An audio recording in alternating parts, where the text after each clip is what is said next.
really how we could assist to keep them further from being institutionalized. Right. You know, I noticed in the piece that we saw with Miss Antoine that she actually had a hoist to help move her mother around. Now, how would you even know that such a thing exists? Well, that's why we're here for it. Right. You know, we work really close with their primary doctors and their physicians in order to come up and fulfill their care plan needs. Our nurses and our social workers are very well trained to be able to identify any medical needs, any safety needs, or anything that they need basically to make sure that they're independent and living at home with dignity. And that includes working with their primary physician and getting the prescriptions needed to install these safety devices or hoisters in their house. Well, a lot of people aren't aware that you actually do need a prescription to get things like a wheelchair or whatever. But that the hoist, I was just thinking the many times that it's physical. You pick this person up to move them into the shower because you don't. We do help with that. Well, and we do help with all the process, even to get a prescription from the doctor. Our care managers will contact the doctor and say, we realize that so-and-so needs a Hoyer lift or to assist them, or needs a cane, or whatever the needs might be. And our care managers do make contacts with the doctor's offices to get a prescription. And we do have vendors who we send the prescription out to, and immediately they know the process and how company works. We'll send out the needed items to the client. Right. I know I have seen too often where the husband ends up trying to take care of his wife and he's not very good at it. Right. And needs a lot of counseling to come to understand this is not a failing. You are not failing your wife in your marital vows. This is a hard job for anyone. It absolutely is, and we provide counseling and education on how to be a proper caregiver. And we work closely with the City of Los Angeles and their family caregiver outreach support groups, and ask the expert events through our family care partnership program, also at Partners in Care, that would help all caregivers be educated and provide them the knowledge and support that they need. Right. Now, it's very important. If this has piqued your interest, we're going to, again, put the telephone numbers up for you to be able to call Partners in Care Foundation, so you'll have a point of contact. It's a challenge, and we read them off again for you. Area code 818-837-3775. or 213-738-8320. And the website is www.picf.org. And of course, you can call the Department of Aging and we'll get you this contact information. So, Esther, do you think that the population of growing numbers of seniors is going to get used to calling on you and other providers? Do you think it's going to be part of their new reality? Oh, I think so, especially with the baby boomers retiring. Yes. They're used to, more of them are used to living at home and living independently, I should say, than living at home. Yeah. And they are going to get used to being on their own more than the current generation. And they are going to rely on little programs like ours to assist them with whatever needs they may have. Anna, that's interesting. Is there an educational outreach for the people who are potential clients? Are you actively telling people, look, we exist and you're going to need us one day? At Partners in Care Foundation, we have various in-services that we do through the City of Los Angeles community to make sure that they're aware of the services that we provide, whether it be caregiver services, multi-purpose senior service programs, adult day programs. I wish we had more time, but that's all the time we have for today's edition of Aging in L.A. I want to give special thanks to our guests from Partners in Care Foundation, Esther M. Sefelian and Anwar Zawahed. Thanks to both of you for joining us today. Thank you, bet. Now, it's time for today's Senior Stat Shot.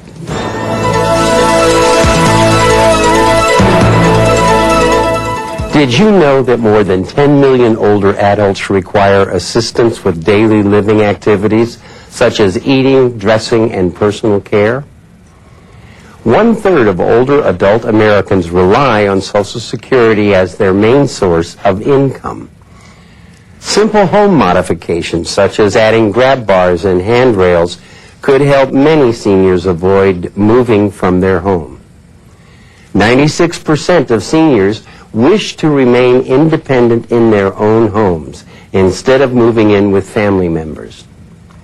Increased provision of in-home services to assist independence in the home is causing an increased vacancy rate of up to 30% at some assisted living and nursing home facilities. 15% of late mortgage payments in the older adult population are due to increased medical costs. And services to assist older adults to remain at home include home health care, homemaking services, nutrition programs, home safety and repair services, which are available through the Department of Aging. Call 1-800-510-2020 for details. That's 1-800-510-2020 for details. And that's today's Senior Stat Shot.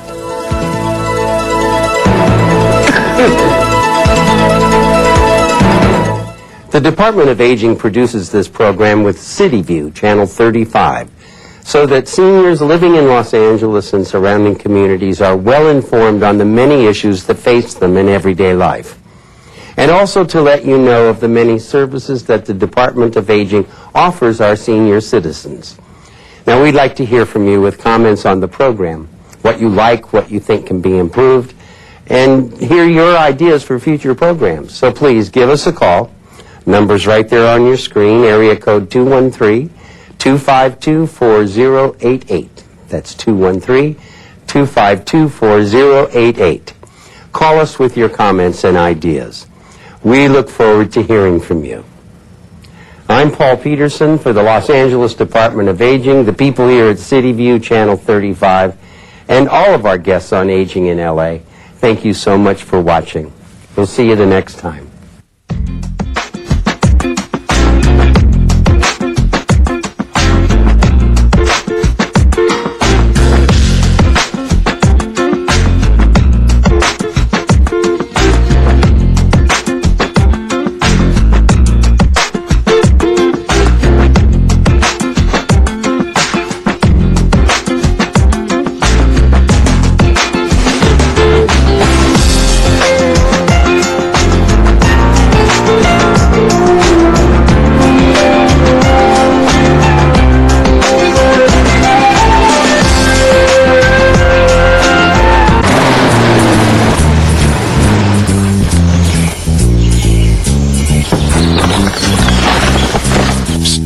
Hey, buddy! You with the stupid hat! Come here. Closer. No parking! Do you know what happens when you park illegally on these narrow hillside streets? You block the street so emergency vehicles can't pass. Each year, homes are destroyed and lives are lost because of drivers like you who park illegally! And you know what else? You can get a citation! And you can be towed! Help us get to the emergency. The life we save just might be yours. How'd you know? The ball called. Hey, look out for the pothole!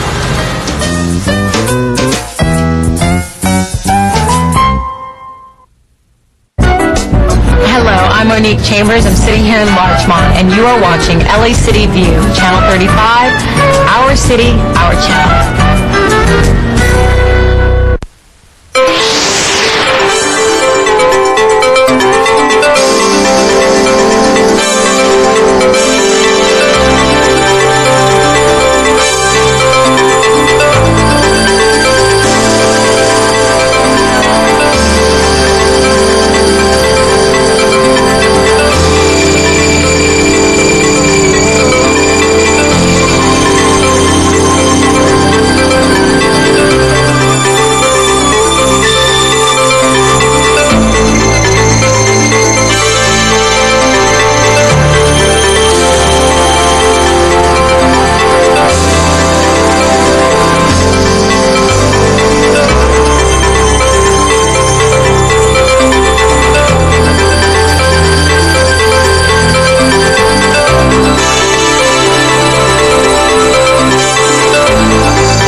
Good morning, Los Angeles, and welcome to the City Council meeting for Wednesday, May 25th, 2011.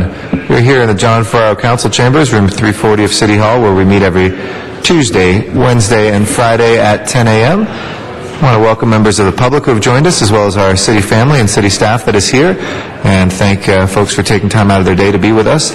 Also want to thank those council members who are here on time. Council members Cardenas, Labange, Perry, and Zine are here. We do not expect Councilmember Huizar, Rosendahl, or Smith today, and Mr. Reyes will be arriving a little bit later. So if Councilmembers Alarcon, Hahn, Koretz, Krikorian, Parks, and Wesson will please join us as soon as possible so we can begin the meeting. In the meantime, our agendas are posted throughout city buildings and made available online at lacity.org 72 hours in advance. They're also available here in council chambers for our special meeting items. They're made available 24 hours in advance. You can follow your city council meetings in 5 different ways: here in person, in our remote locations in San Pedro and Van Nuys, on Channel 35 throughout the city's cable system, on the internet at lacity.org with live streaming webcasts and archived footage of our past council meetings, as well as through your telephone by calling 213-621-CITY, a service called Council Phone, which is available not just for full council meetings, but for our committee meetings as well. If you'd like to be heard today on any of the items that are before us that are agendized for public hearing, please fill out a speaker card here or in San Pedro or Van Nuys, and go ahead and hand that to one of the sergeants at arms or one of the city staff members, and we will make sure to put that in the mix. And if there are any items that you'd like to speak on that are under our jurisdiction but not on today's agenda, the proper place for that would be under our general public comment, which you can speak to the council about items that are not on today's agenda. We have podium and we have rules of conduct to keep the decorum of the council, and we'd appreciate if you address your comments to the council as a whole and express your opinions on any of the items that are before us. We're waiting a quorum, which is 10 members of, or 2/3 of our 15-member body. We currently have 6 members. We're waiting 4 more, and it is now 10:08. Council members Hahn, Koretz, Krikorian, Parks, and Wesson, if you'll please join us as soon as possible. We can begin the meeting. Thank you, everybody, for your patience while we await those late council members.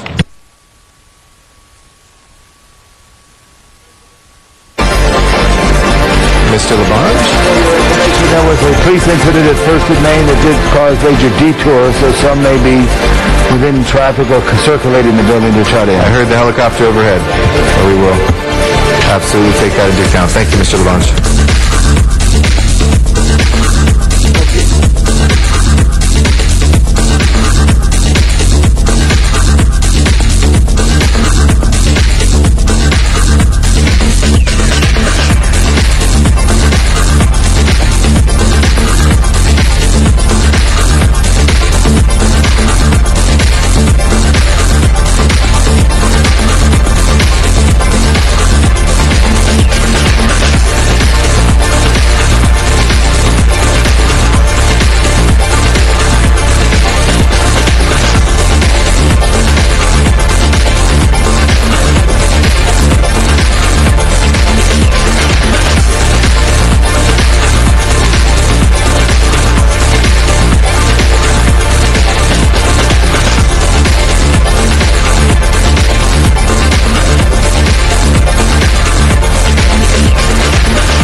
Thank you again to those council members who are here. This is a quorum call again for council members Hahn, council members Koretz, council member Krikorian, council member Parks, and council member Wesson. Please join us as soon as possible. Thank you.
This is a final quorum call for council members Hahn and Koretz.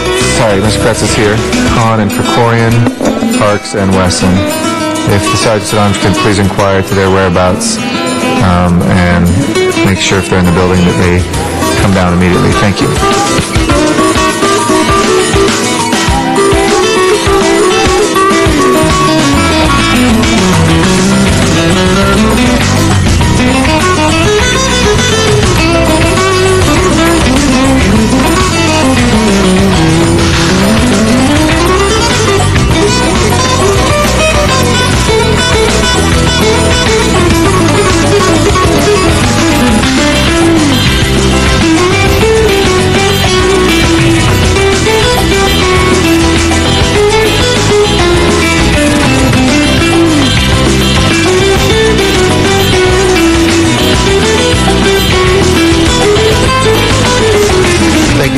We're waiting one more council member, and we're waiting Ms. Hahn and Mr. Wesson. Ms. Hahn and Mr. Wesson, if you please join us as soon as possible. It is now 10:14.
Keller, Concardenas, Hahn, Weezer, Koretz, Krikorian, LaBonge, Parks, Perry, Reyes, Rosendahl, Smith, Wesson, Zine, Garcetti, 10 members present, and a quorum, Mr. President.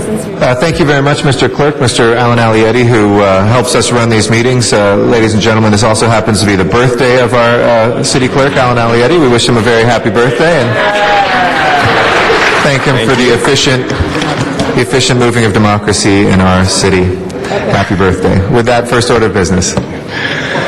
Approval of the minutes. All right. Ms. Perry moves and Ms. Hahn seconds. Without objection, those will be approved. Next order of business. Commendatory resolutions for approval. Mr. Zine moves and Mr. LeBon seconds. Without objection, those will be approved as well. If we can run through the agenda. Colleagues, now is the time for any items you wish to call special. If you can direct your attention to the agendas as we go through them to ensure any items don't get lost. Thank you. First items. Mr. President, item 1 is an item notice for public hearing. You do have a card from the public on this matter. Okay, we have a card on number 1, so we'll go ahead and call that special. Items 2 through 9 are items for which public hearings have been held. There are requests from members to continue items 3, 6, and 9 to June 1st. Okay. And item number 2 is a commissioner. Would you like to hold that on the desk? Yes, let's hold the commissioner on the desk. Yes, Ms. Perry. On number 3, I have asked for a continuance to next week, and I'd like to be able to say publicly to which date we will continue the item. But there are a number of cards in the box this morning, and if we can indulge those who filled out cards by allowing them to speak 1 minute each, because then we will do this again next week, but they may not be able to come back. That's fine with me if it's acceptable to the body. Let's not continue 3 yet. We'll go ahead and we'll have a public hearing on that. We'll call that special. But no action will be taken today so that people are clear. So if people decide they do not want to speak today and they will speak when we continue the matter, that would be fine too, but the option is there. All right, no problem. Anybody wishing to call any of the other items special? Yes. Ms. Hahn. 7 for Ms. Hahn. 4 for Mr. Zine.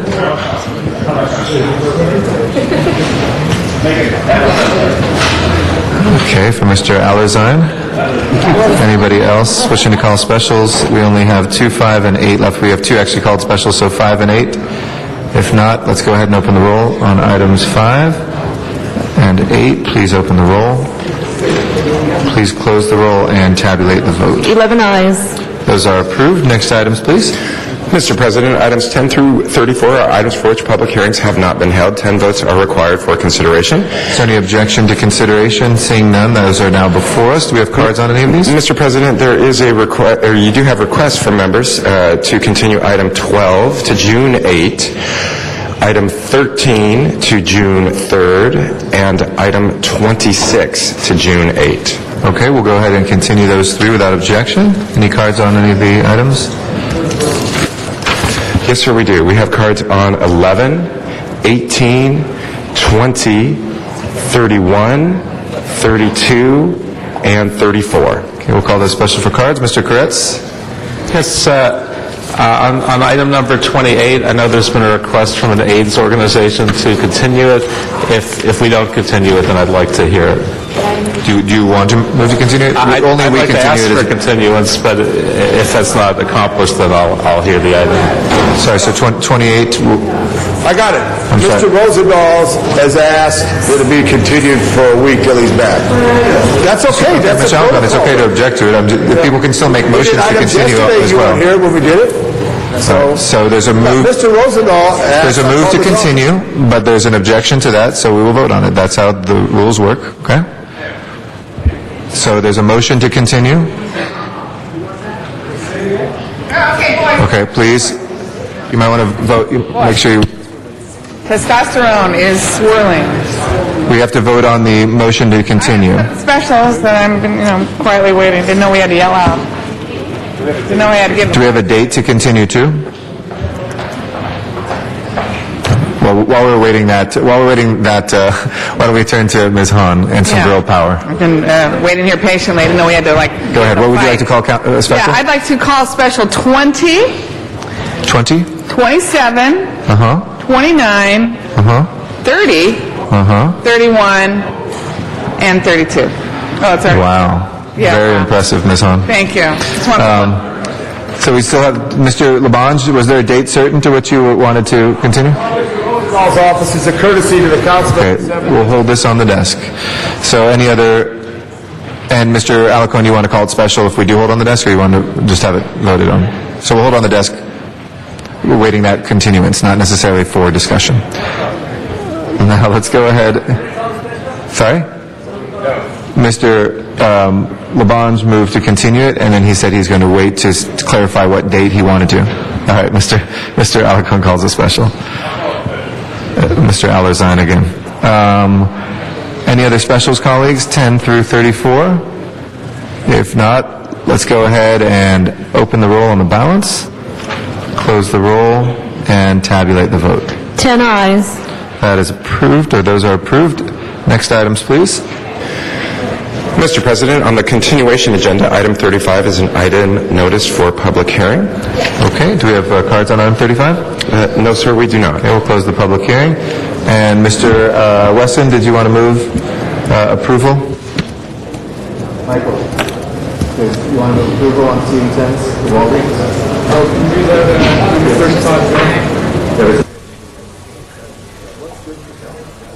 We'll hold number 35 on the desk.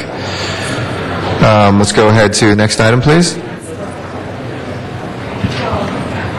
Mr. President, item 36 is an item for which public hearing has been held. Okay, item 36. Anybody wishing to call that special? If not, let's go ahead and prepare the roll on item 36, and please tabulate the vote. 10 ayes. Those are approved. Next items. Items 37 through 38 are items for which public hearings have not been held. 10 votes are required for consideration. Okay.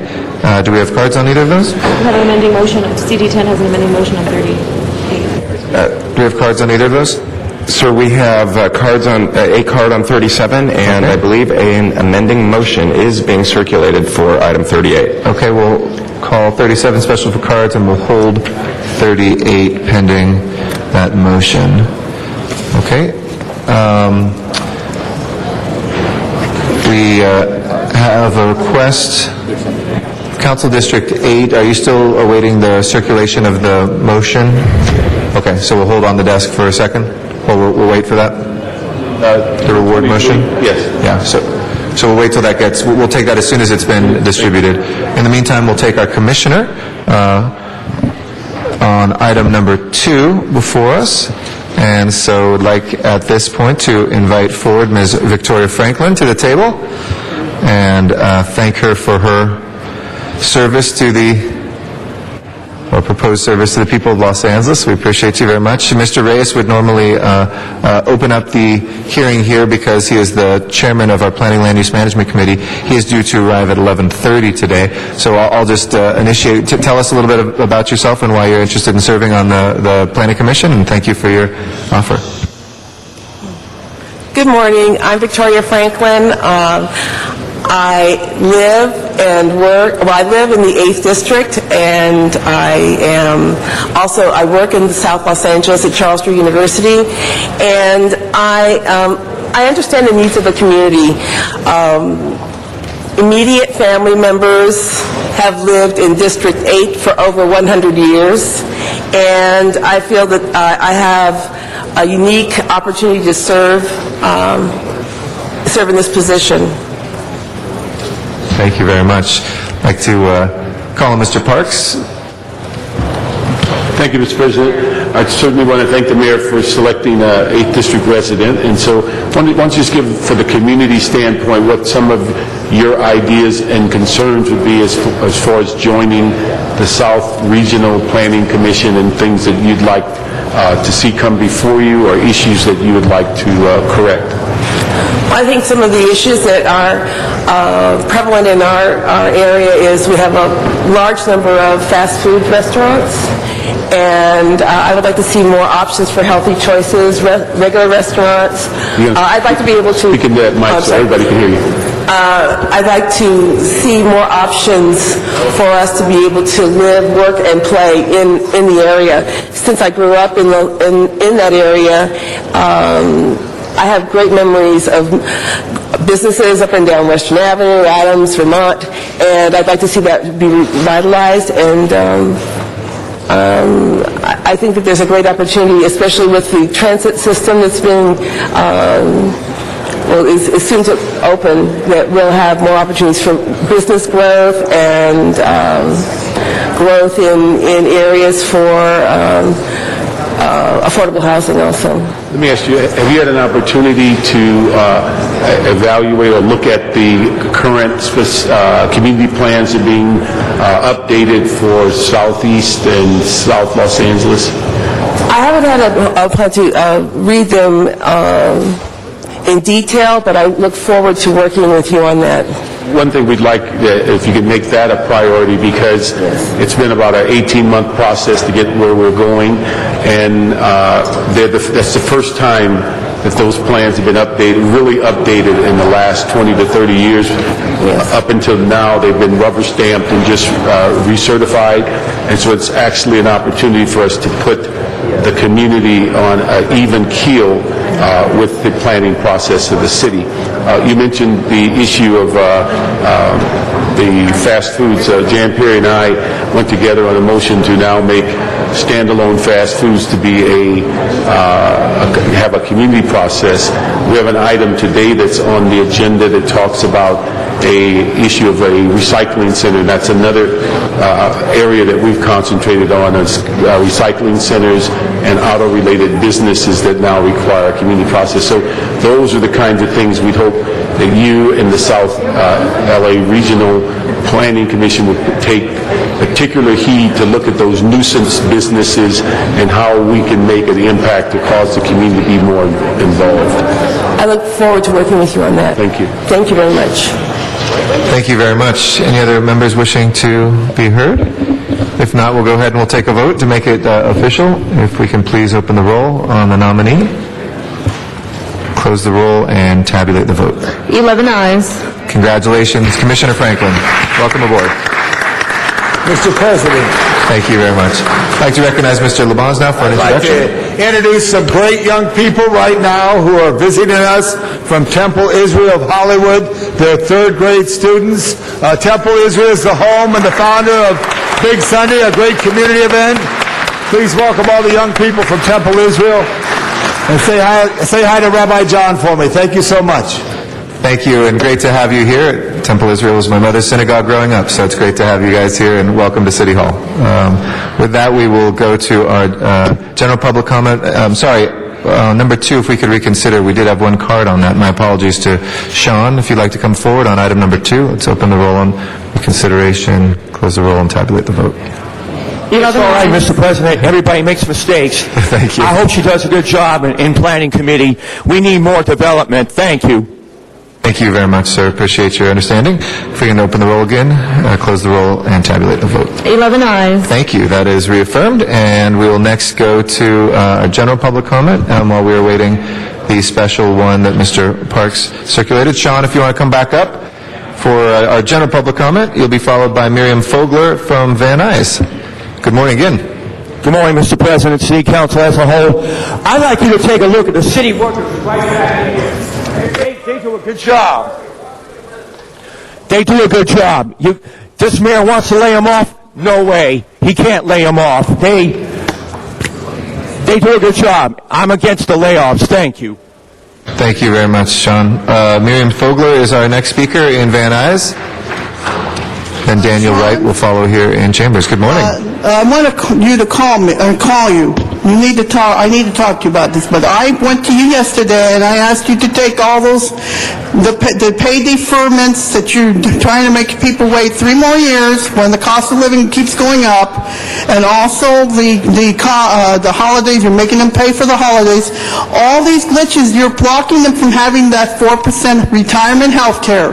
You are a disservice to the country, to this city.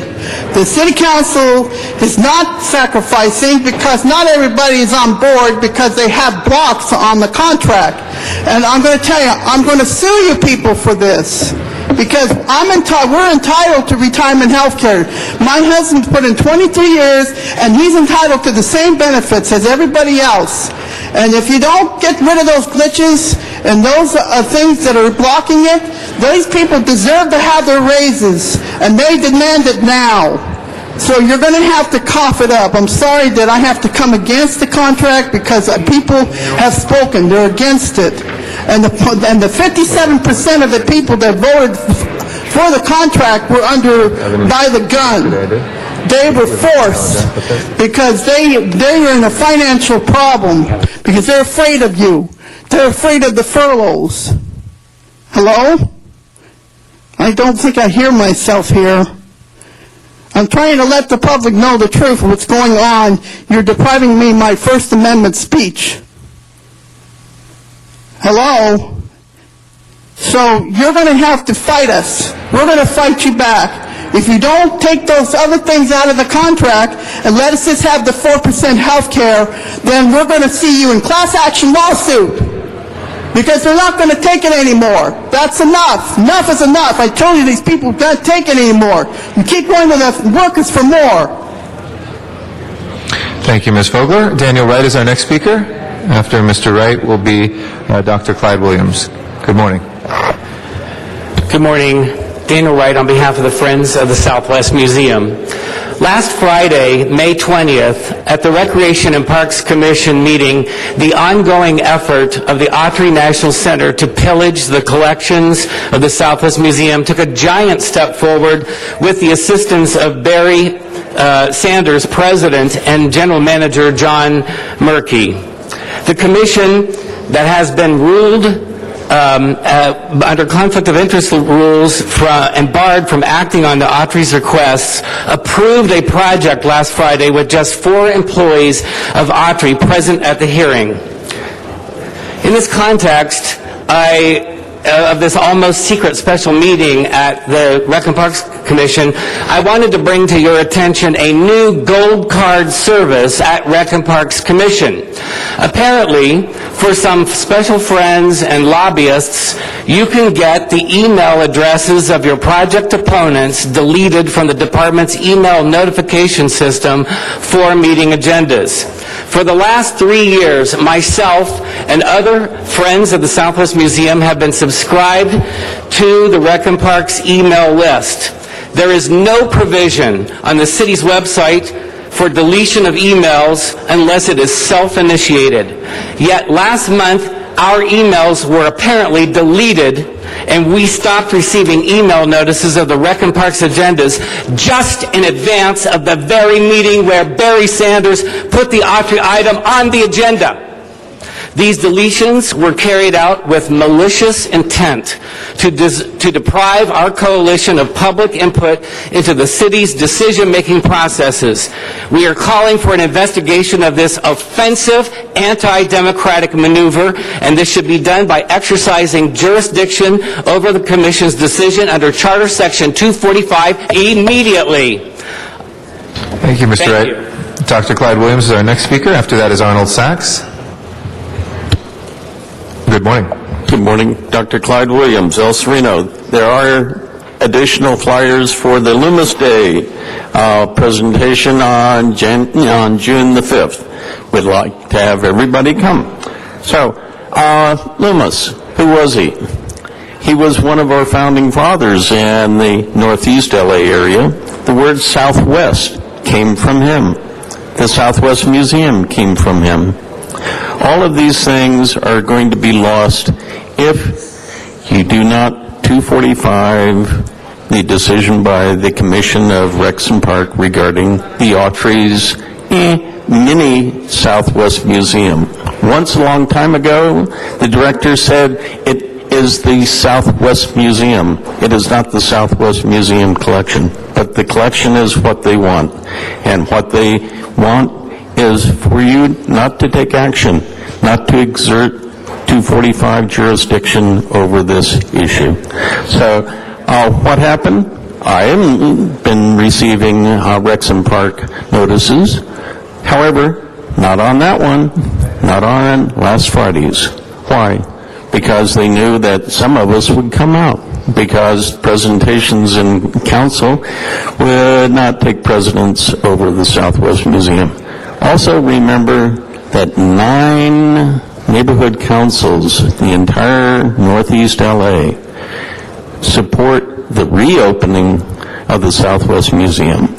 And by taking the collection from the Southwest Museum shell, it will no longer be able to be reopened.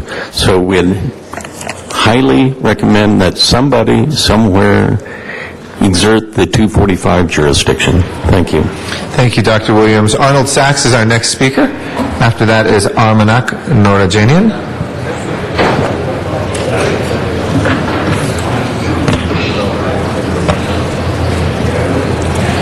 Good morning, council members. Thank you, Arnold Sachs.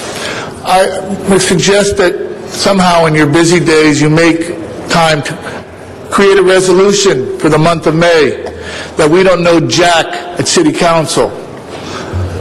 This year, the controller says Gold Card program. No sitting council members except Mr. Alicon know anything about it. Last year, it was the ECAF vote. No city council, well, some city council members didn't know that they were voting for a permanent tax, permanent ECAF raise to the utility bill. And a couple of years ago, in May, when you were discussing the budget, the city council voted to say, well, we'll give you a pay raise if we have to lay anybody off. Evidently, no city council members knew about the downturn in the economy. But I'd really like to go back to the Gold Card and ask, was the contract that was signed with the company, was that audited? And thank you, Mr. Zine, for bringing that into committee meeting. Audit the Gold Card after the program is canceled. And why was it canceled? Why not enlarge it for all the constituents? The mayor said if you call his office, you can get traffic tickets handled, you can get potholes handled, you can even get sidewalks repaired. So why don't you create 3 desks? You can put 3 more people to work. This was outside employees of the company handling this product. The good news is, it is now officially allowed that the inability to pay is a valid excuse for not handling a parking ticket, because that was accepted by the DOT in some of these cases. Inability to pay. Thank you very much, Wendy Gruhl. Thank you. Our next speaker is Armanak Norajanian. After that is Richard Robinson. Good morning. Good morning. Respectable City Council members, dear fellow Angelinos, as a Liberal Democrat and human rights advocate, I ran for the seat of California State Assembly for the next year elections. I promised to raise taxes against wealthy individuals and enrich oil and gasoline selling corporations 50% in order to remedy the budget deficit in California, create more jobs with government orders. I propose to create a California satellite cell phone service for rural and forested areas where regular cellular service is unavailable. And also in the territorial waters of California shores. I will create state legislation to control car jams with live satellite surveillance in order to disperse car jams on California freeways. I ask all progressive and liberal-minded California patriots, union members, to support my liberal candidacy with generous donations for my election campaign by calling my cell phone number 323-445-1600 and contributing funds to support the liberal movement. I would appreciate if Los Angeles City Council members buy my 17 paintings that reflect Californian modern life in order to support Los Angeles-based art. I also promise to make same-sex marriage law of the land to uphold civil rights of sexual minorities. As 56% of California voters rejected Proposition 19 according to MSNBC report, and legalization also, we rejected legalization of harmful narcotic marijuana last November. I will go for craft a legislation to close down so-called medical marijuana shops that rip off their clients big time and charge gross sums of money per ounce of illegal dope. Also propose amnesty for law-abiding Californian ex-convicts and ex-felons after 5 years of legitimate existence with proof of legal income so they could buy guns. As part of my campaign to fight wasteful spending, narco-mafia and corruption, I condemn overrated Los Angeles City Council member wages of $178,000 a year and demand cutting those wages, gross wages in half. For instance, Councilmember Bernard Parks has free field deputies and a number of legislative deputies who do nothing but wasting taxpayers' money and loafing around. Eliminate those field deputy sinecures and give those savings as bonuses to janitors and police officers. The slogan of American Revolution is to oust corrupt officials. A petition federal attorneys to indict city officials for sanctioning and protecting illegal marijuana trade. Thank you, Mr. Norjanian. Richard Robinson is our next speaker. Mr. President, members, Richard Robinson. There's a connection between all of us, whether we experience the Spirit as Christian, Hindu, Buddhist, or Muslim. I choose the greatest truth, Jesus Christ. Sir, approximately 95% of the world's population believe in God. Muhammad was born 530 years after death, A.D. The Quran speaks of Jesus. Emperor Constantine, 300 years approximately after the crucifixion, in order to stop the warfare between Christians and pagans and Christians, established the Council of Nimes, where, after a lot of work by scholars, teams of some of the brightest minds in that region of the world at that time established the divinity, after compiling the Old Testament works and after listening to testimony, establishing the eyewitness accounts of Jesus' birth, death, and resurrection, established that Jesus is divine. Let me close by saying that the Quran itself speaks of Jesus as divine. Your Honor, thank you. Thank you. And if I can just respectfully remind our speakers that public comment is for items we have direct jurisdiction over. As much as we enjoy comments on a range of subjects under our state law, it should be items that we have some direct jurisdiction over. Tommy Favatz is our next speaker.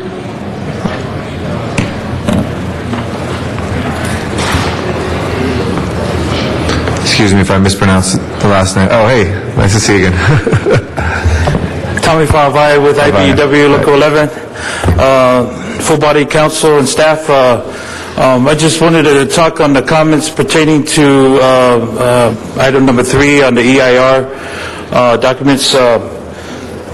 G.H. Palmer has been a bad player for many years, and I'm sure you've already know that already with the many lawsuits that you go with on G.H. Palmer. I can tell you out of over 400 of our electrical contractors, there's not one electrical contractor that has been awarded a project with G.H. Palmer with all these large residential projects that he has done in the past. There's no community local benefit there. There's no collective bargaining there. He just misses everything when it comes to community local hire. And I feel that this project should be denied until further due, and that ends my comments. Thank you. Thank you very much. And this is public comments on item 3, and then we'll go to the special motion. We have closed our general public comment before the previous speaker. David Kirsch is our next speaker. Ms. Perry's motion was for a minute each. Then Ann Williams will follow. David Kirsch? Is Mr. Kirsch here? Okay, go ahead. We'll start with Ms. Williams then. Good morning, council members. I'm Ann Williams with the Central City Association. We strongly support the Lorenzo project for several reasons. First, the proposed development will transform an underutilized piece of property and get people working in an industry sector where unemployment is well over 20%. Most importantly, this work is ready to go forward right now. Second, because of its metro-adjacent location, the Lorenzo brings transit-oriented development to the Figueroa corridor in a way that helps tie together the fabric of greater downtown. In fact, it would be the first transit-oriented development in South LA. Finally, affordable housing will be provided on-site and without subsidy to very low-income families. We are enthusiastic in our support because the project will be an asset to the community starting today, and with the substantial community benefits that have been negotiated, it will keep giving back to the community for decades to come. We urge you to approve the project and let the applicant bring these jobs to market without any further delay. Thank you. Thank you. Mr. Kirsch, you want to still wait? Okay, no problem. I'll put you on the bottom. Kevin Bass is our next speaker. After Mr. Bass will be George Milston.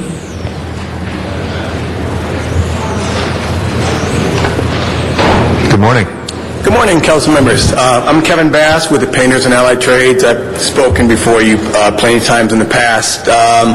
Today, though, I'm speaking kind of on a different matter. We are not supporting this project, the Lorenzo project, as it is. We are in support of building and adding new jobs, but we have issues with this particular developer. And I'm sure you're aware of many of them. There's safety issues, there's non-standard wage payment issues, and we need to have this delayed so we can work some of these issues out. And if we can get the issues worked out, everyone, including my other trades, will be very willing to move this forward. But these things must be worked out before this can proceed. Thank you. Thank you very much, Kevin. George Milston is our next speaker. Then there's no name, but somebody from Plumbers Local 78. Honorable Council Members, George Milston, Latham, Watkins. I will defer most of my comments till next week when this matter is heard. This is a good project. It has a historic community benefits package. This will provide more than 1,000 jobs for the community, good paying jobs. We look forward to our continuing discussions with the council office and the community, and we look forward to this discussion next week. Thank you. Thank you, sir. Somebody from Plumbers Local 78, if you just state your name for the record. Good morning. Good morning. Gary Cook, Plumbers Local 78. I'm here to speak against this project. Looking at the documentation and the local hire, which is nothing more than a paper tiger, has no buy-in with the building trades, or my trade. The jobs that are offered are only jobs, with not careers, for a long-term stable city economy. The short term of it is less than the long term, and I'm against it.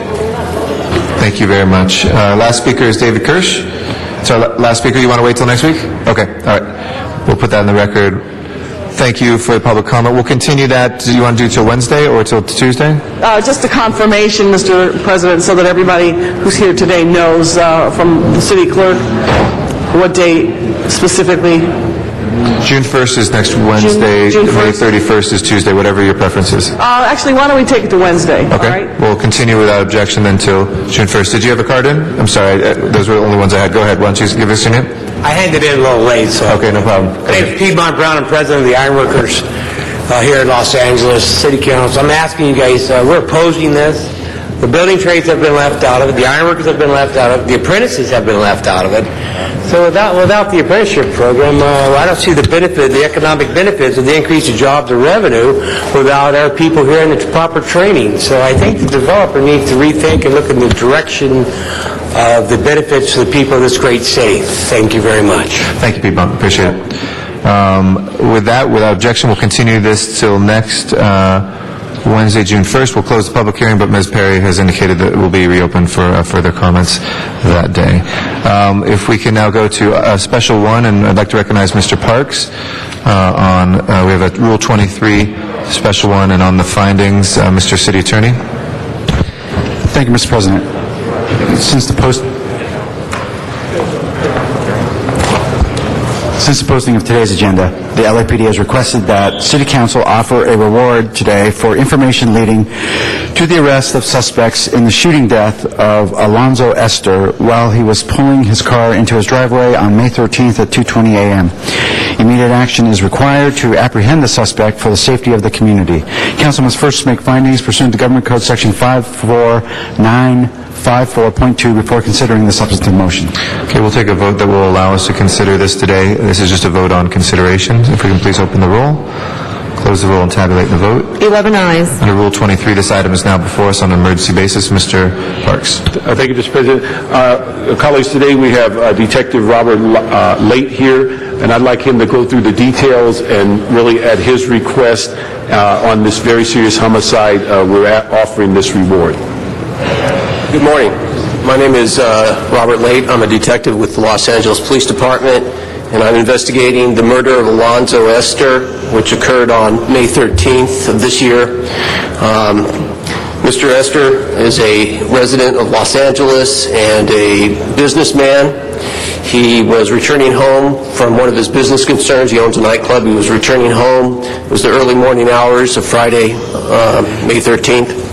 And when he arrived at his house, he was confronted by an assailant who shot him multiple times while he sat in his car.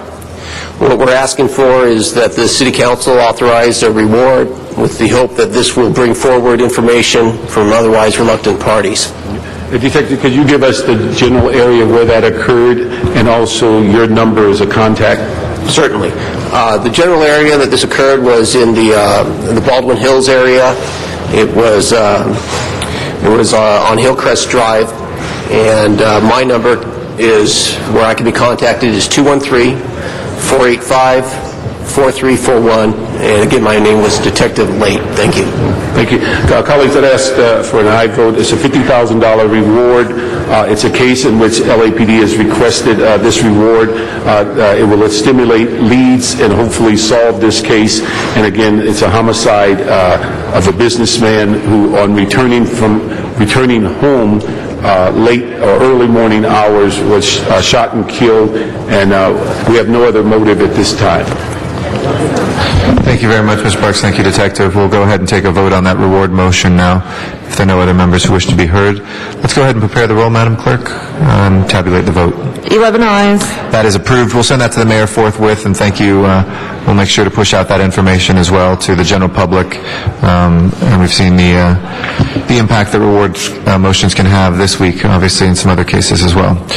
With that, we'll go to our public comment on other items. Item number 1 first. If Arnold Sachs would like to come forward, he's our first speaker from the public, and then Jessica Duboff. Mr. President, for clarification relative to item 1, there is no majority protest as reported by the city clerk's office. Okay, thank you.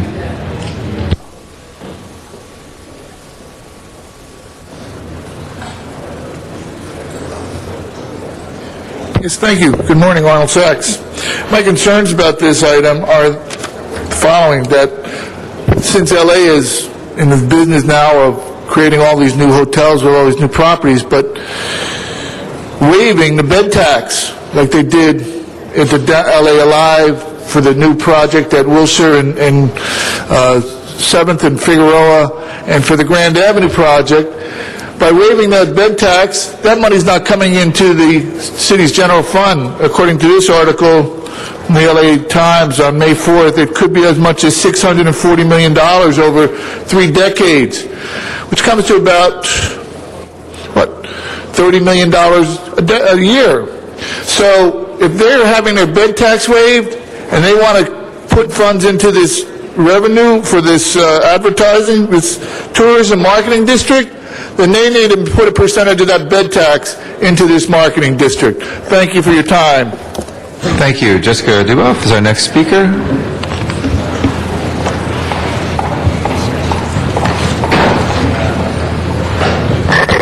Good morning. My name is Jessica Duboff. I'm here on behalf of the Los Angeles Area Chamber of Commerce. The Tourism Marketing District effort, initiated by the local hotel industry, began over 2 years ago with the goal of promoting Los Angeles as a worldwide tourism destination. Hotels from the steering committee decided establishments with over 50 rooms would belong to the TMD. They determined a 1.5% assessment on room revenue would bring in approximately $8 to $11 million per year to market what our great city has to offer national and international visitors. The $10 million the city currently raises annually through the bed tax cannot compete with the promotional efforts of other regions. In California alone, over 52 cities have a TMD, including major competitors for tourist dollars such as San Francisco, San Diego, and Anaheim, who spend upwards of $20 million each to promote themselves as a destination. The TMD effort will generate an increase in tourism and employment, and thus increase tax revenue to the city. This sustainable revenue source will be used to strengthen the Los Angeles brand at no cost to the city, which is a win-win for everyone. Tourism is one of the top drivers of the Los Angeles economy. The creation of a tourism marketing district is a major step towards helping the industry successfully prepare for the future. Thank you. Thank you, Jessica. Appreciate your comments. We'll turn to item 11 now for public comment, and Arnold Sachs will be our first speaker. On item 11.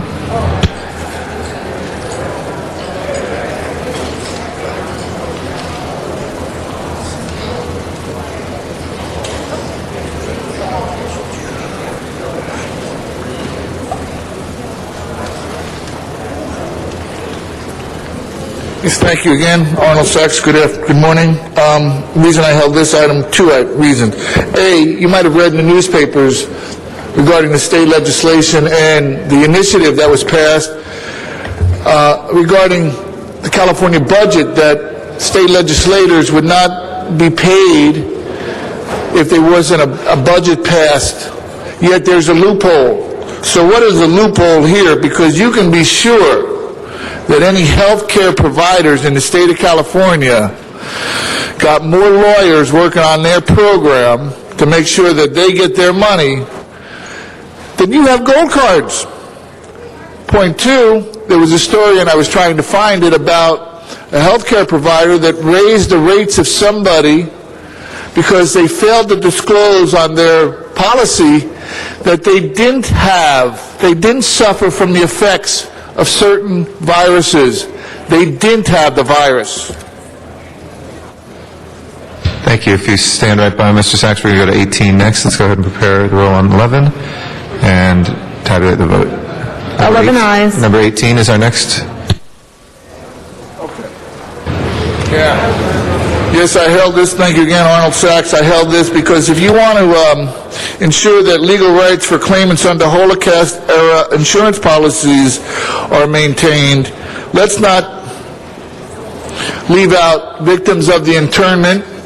Let's not leave out victims exonerated now recently by DNA evidence that clears people from crimes. Let's not leave out victims of prosecutorial misconduct that failed to provide evidence. Let's not leave out the victims of chemical warfare, especially victims of Agent Orange, the vets that suffer from the use of chemicals during the Vietnam War. Let's not leave out victims of post-traumatic stress disorder.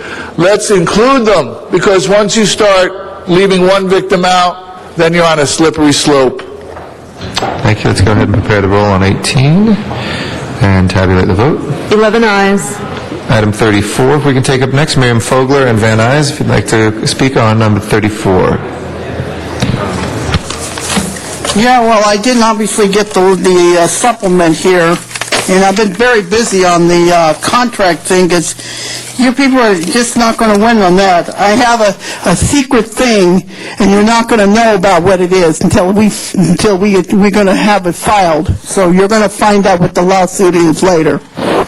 This is regarding the community redevelopment. This is the problem why you people cut people's retirement health care here at the city without giving them the chance, the opportunity to have the 4% without no thing attached to it, because you need the money for the redevelopment. You need to keep giving them money more and more and more. It's going to catch up with you. you know, you're not going to be able to keep your health care solvency here. Retirement health care is going to go under because you're depriving people who are actively working here to pay into it. You're depriving yourselves. So whether or not you think you're going to get enough money through furloughs, I don't know. But feeding this agency, you're not going to keep up with your shenanigans because it's going to bite you in the butt later on because you're going to be in trouble, because one way or another, I hope to God I have a good case against you, and you're not going to know about it until I have my case set in, and you're going to be in a lot of trouble because I'm going to get you for this on a legal matter. You're going to be all in trouble now, and hopefully I get monetary compensation for my suffering now. I can't sleep very good at night because you people obviously think that certain people shouldn't have it and others should.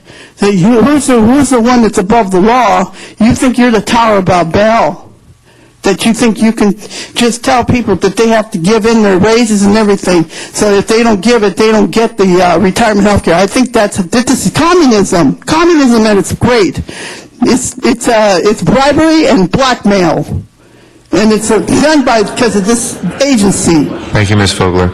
That will close our public comment on item 34. If we can prepare the roll and tabulate the vote.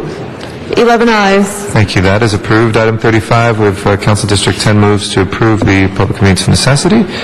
We can go ahead and prepare, hold on, the roll and tabulate the vote. 11 ayes. That is approved as well. If we can take up, we'll go back now to items called special by the council. We're waiting on number 1 to see if we have 12 members, which would be a first reading for that. Otherwise, it goes an additional week, so we're waiting for Mr. Reyes, and hopefully we can get 12 members for item number 1. Otherwise, we will pass it today, and it will go to a second reading a week from today.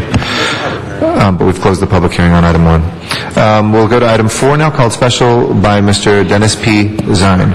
Dennis Philip Zine. Thank you, Mr. President. I think Mr. Alarcon may have had some comments on this matter also. Mr. Alarcon, we're on number 4? Yep. Item number 4.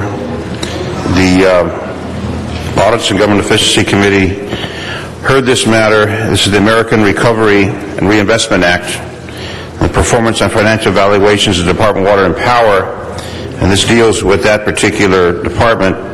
It's the 4th audit from by the controller.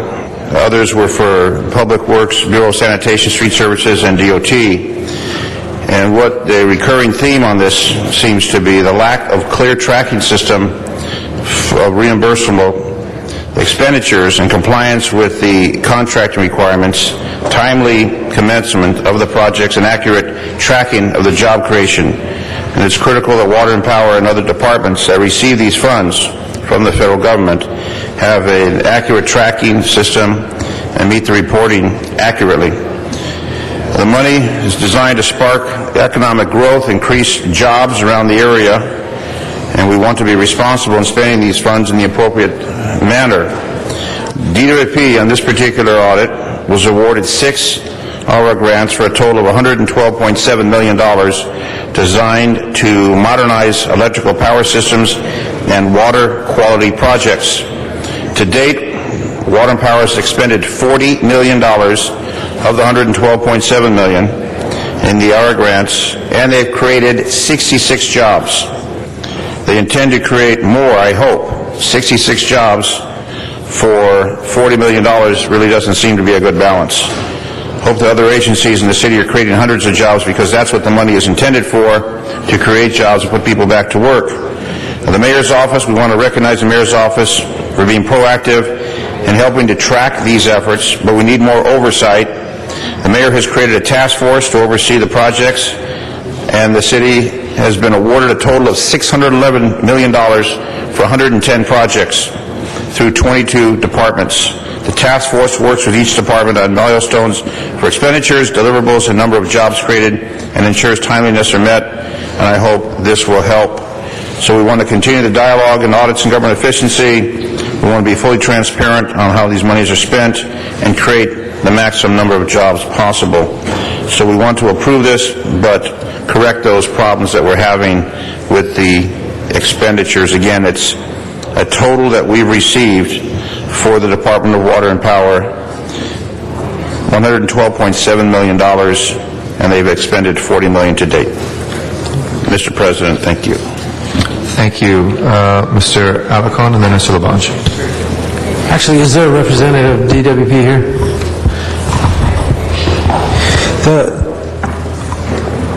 In addition to some of the concerns that were raised by Mr. Zine, the audit also found that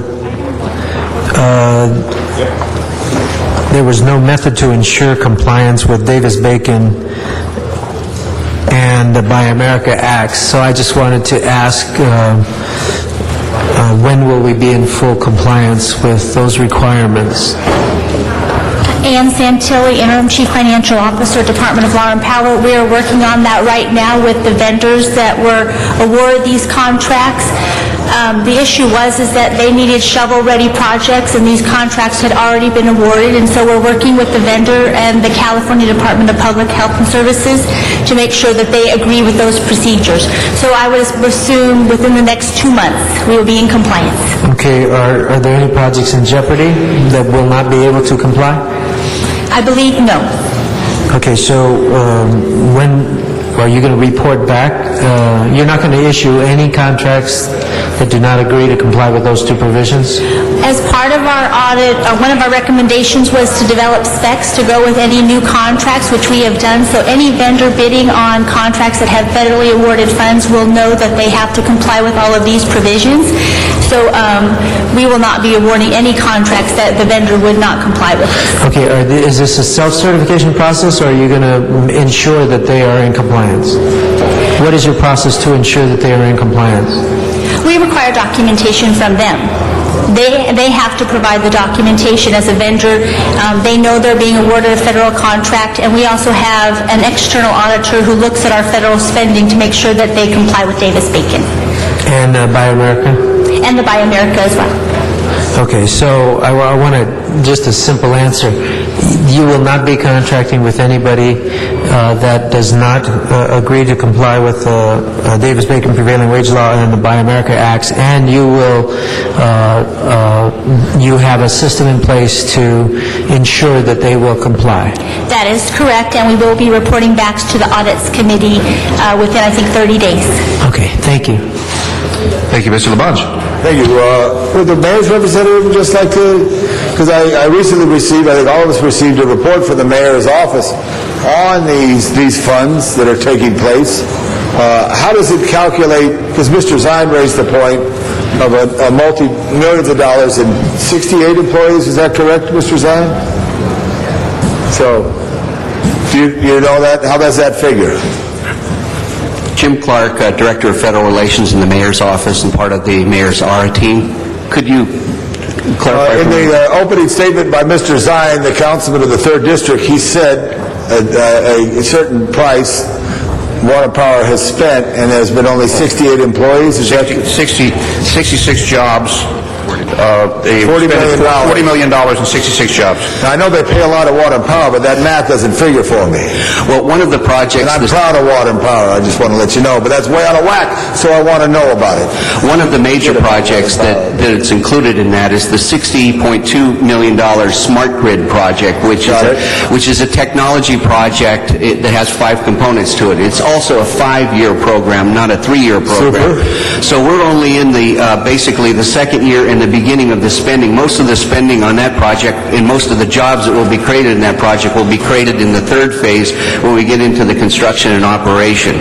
So you're going to see jumps in it. That's one of the biggest aspects of it as well too. But some of the other programs, like the weatherization program that they're doing, they've ramped that up. They've now got they went out and hired created this new position called the Utility Pre-Craft Trainee position, hired 33 individuals that are going out and retrofitting and weatherizing people's homes. Right. So you're going to see an uptake in that as well. I understand that, and I just think it's very important. I think the second report I think we've received from the mayor's office has been very good. Just to contest the comment that Mr. Zine made, I think we have to explain that more, and I think as you look out in the years ahead, that will be done, because I don't want any city department that's trying to do a good job get a bad name because of the challenges of the processing of these funds. I know right now there's a number of traffic signals that have been ready to be transformed, but yet there's a process through the federal government that takes it to get to that point, and it doesn't look good. So those are the things we want to work for. Thank you for that report and the work that all of you do. Thank you. Thank you. This had a public hearing in audits and government efficiency. Anybody wishing to reopen that? Seeing none, we'll go ahead and take a vote on this. Please open the roll, close the roll, and tabulate the vote. 11 ayes. Thank you. That is approved. Number 7 was called special by Ms. Hahn. Should we hold that on the desk? Okay, we'll hold that on the desk for a moment. And let's go to item number 20. Oh, Ms. Hahn is back. Number 7, Ms. Hahn? Can Stephanie get her card? The Victory Arch at San Pedro High. Thank you, Mr. President. Colleagues, I introduced this motion a couple of months ago when it was brought to my attention that the Victory Arch at San Pedro High School would soon be celebrating its 75th anniversary. And the Victory Arch, in case you've never been to a San Pedro football game, is composed of 2 large granite eagles that served as entrances to the old federal building right here in downtown Los Angeles. They were purchased by a San Pedro High School alumnus, grandfather, Joseph Martisich, and used to create supporting arches over the high school's athletic field.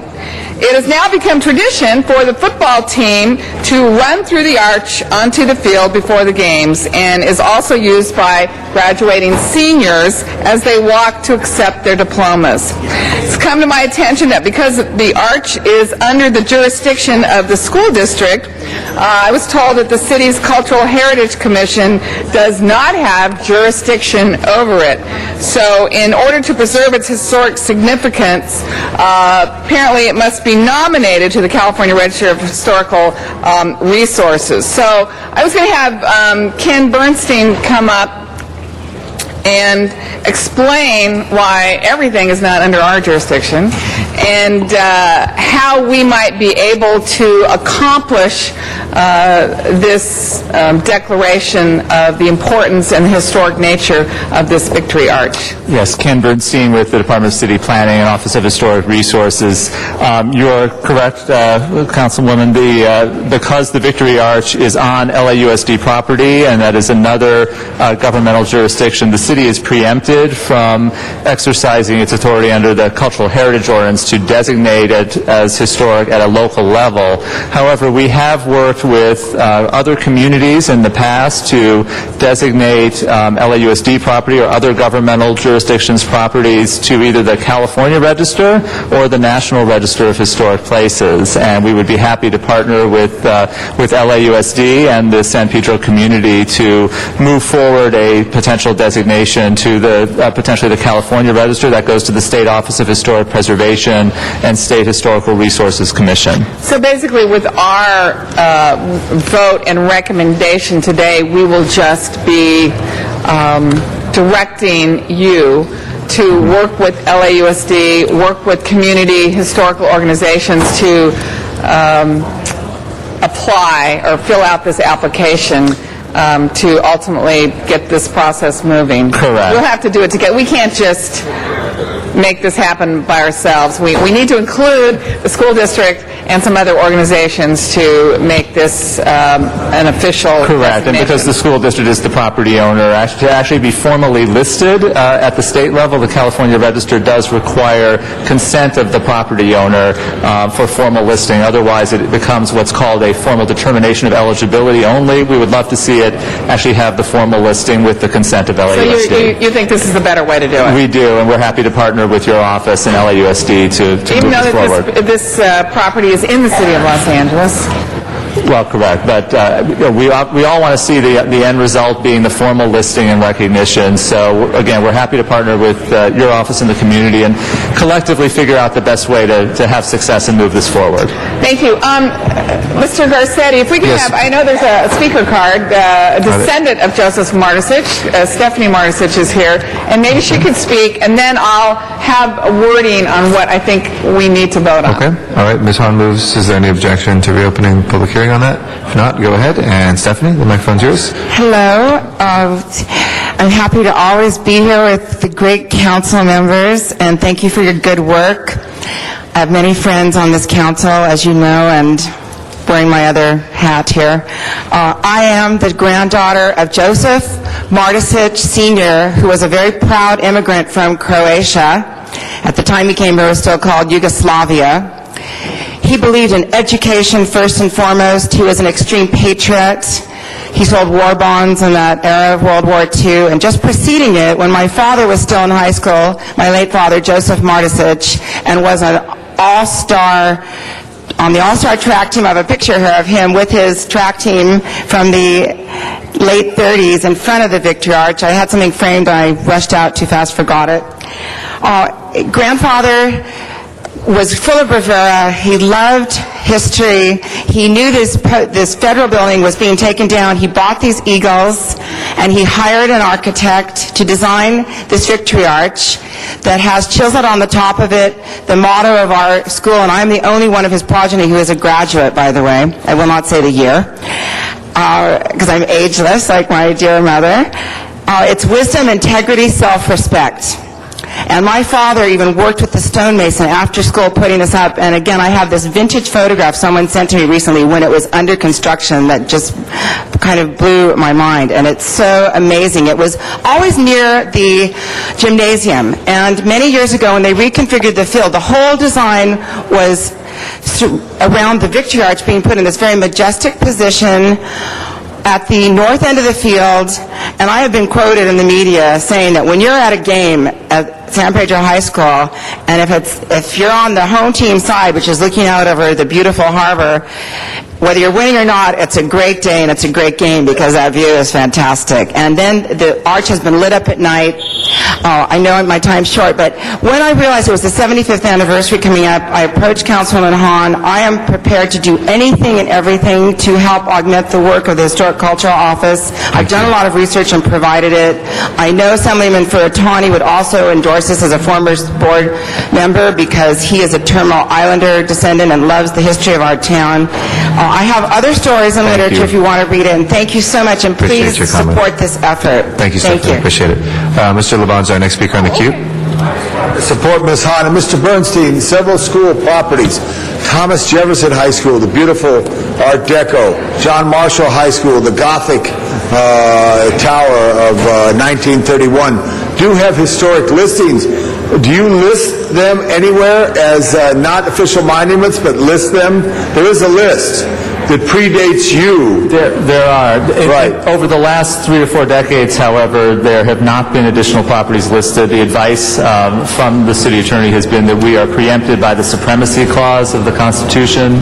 No, but you just listed, and you listed not as an official monument of the city, but as a historic spot.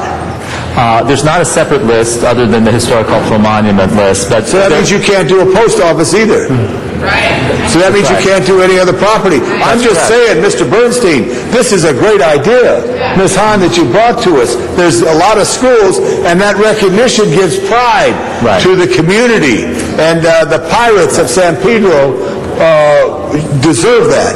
So, and other schools too. So I would just say a friendly amendment, or maybe another amendment, Mr. City Attorney, would ask the Planning Department to investigate a complimentary list of historic spots that are not necessarily under the city's jurisdiction, but within the city limits.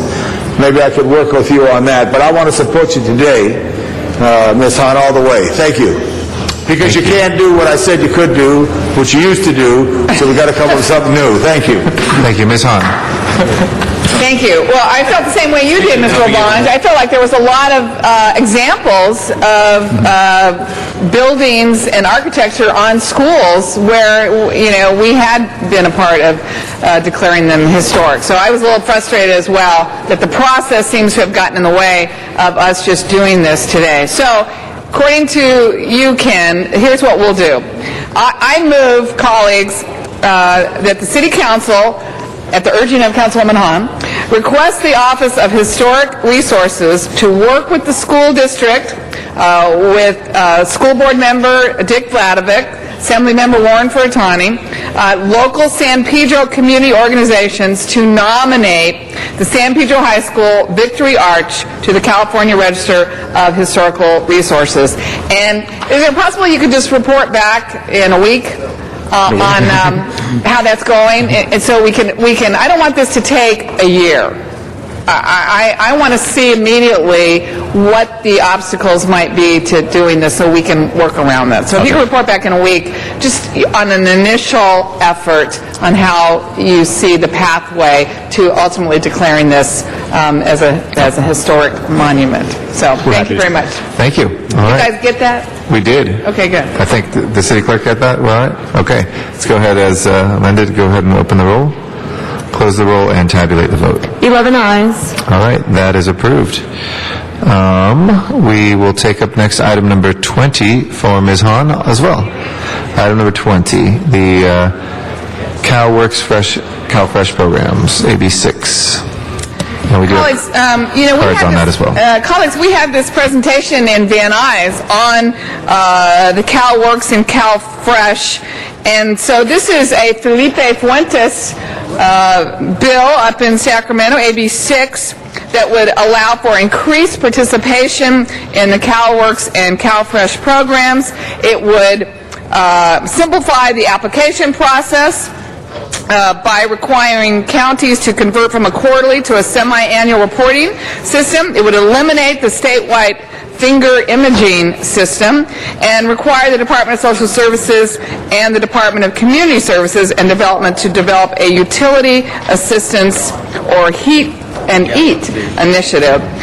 So again, this is something that we're going to help Californians who maybe have found themselves in a very tough situation with our economy. More people than maybe had ever expected to are needing essential services, particularly as it relates to feeding their families. So this is a bill that our friend Felipe introduced that would take this idea, simplify it, streamline it, take out any kind of stigma or shame associated with people having to ask for assistance during these tough economic times. So he's got a good bill, and I think we should support it. And again, we heard this presentation out in Van Nuys a couple weeks ago. So I would appreciate your support on this. Thank you. Good morning. Thank you, Ms. Hahn. We do have two other speakers on the queue, but we have public comment cards. Why don't we go to those and we'll return. Mr. Parks will be the first speaker after that, but Arnold Sachs, and then Karen Spector Berkeley. Okay. Can't hear you, sir. Are you going to speak? Okay. Karen Spector Berkeley, then, will be our first speaker. Hi, I'm Karen Spector Berkeley, and I know many of you. Thank you for having me speak.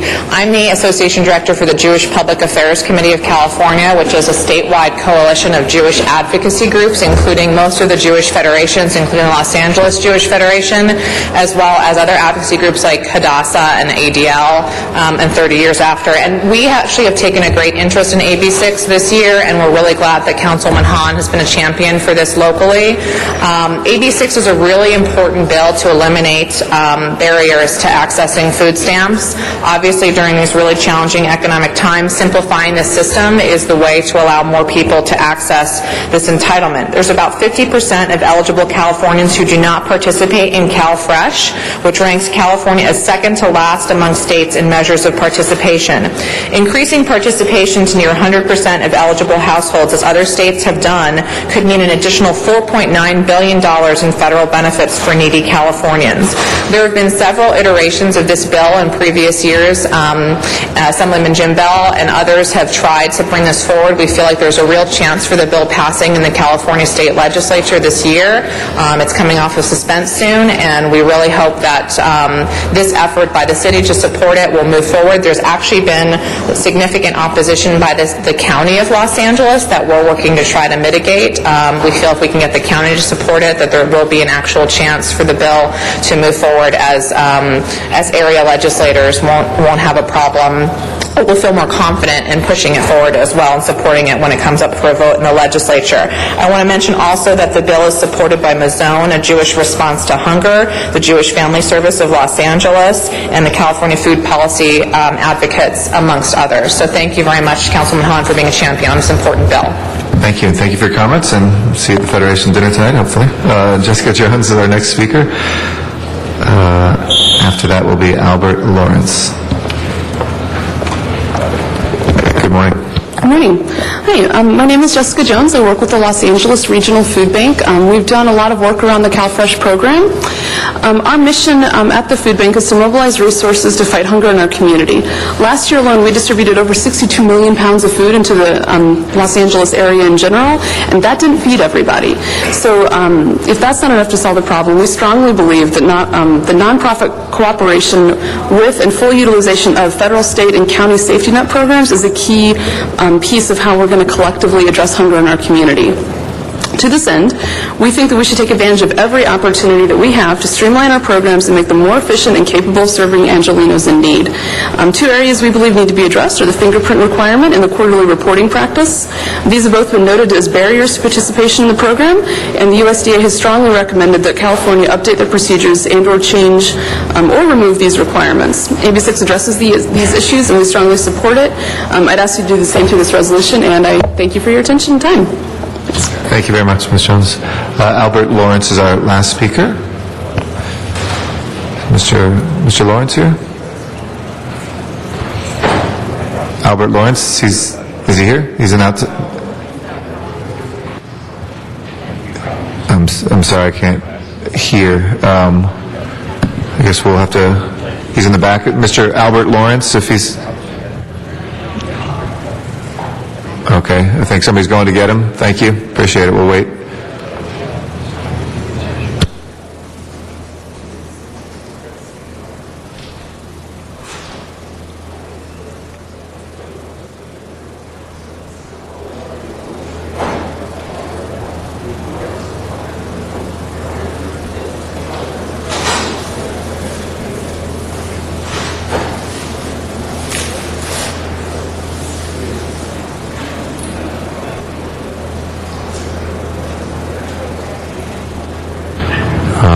If we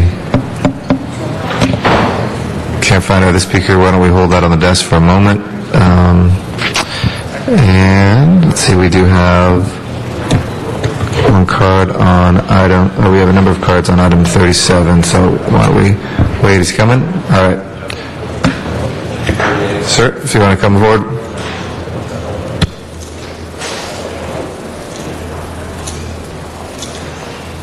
Good morning. Hi, my name is Albert Lawrence. I'm representing Hunger Action Los Angeles. We recently just completed our annual Hunger Action Day in Sacramento, and it brought us to mind the need for CalFresh, particularly in the state of California. In particular, we want to note that we're standing behind AB 6, and we'd like to go on the docket as saying we support it. Thank you.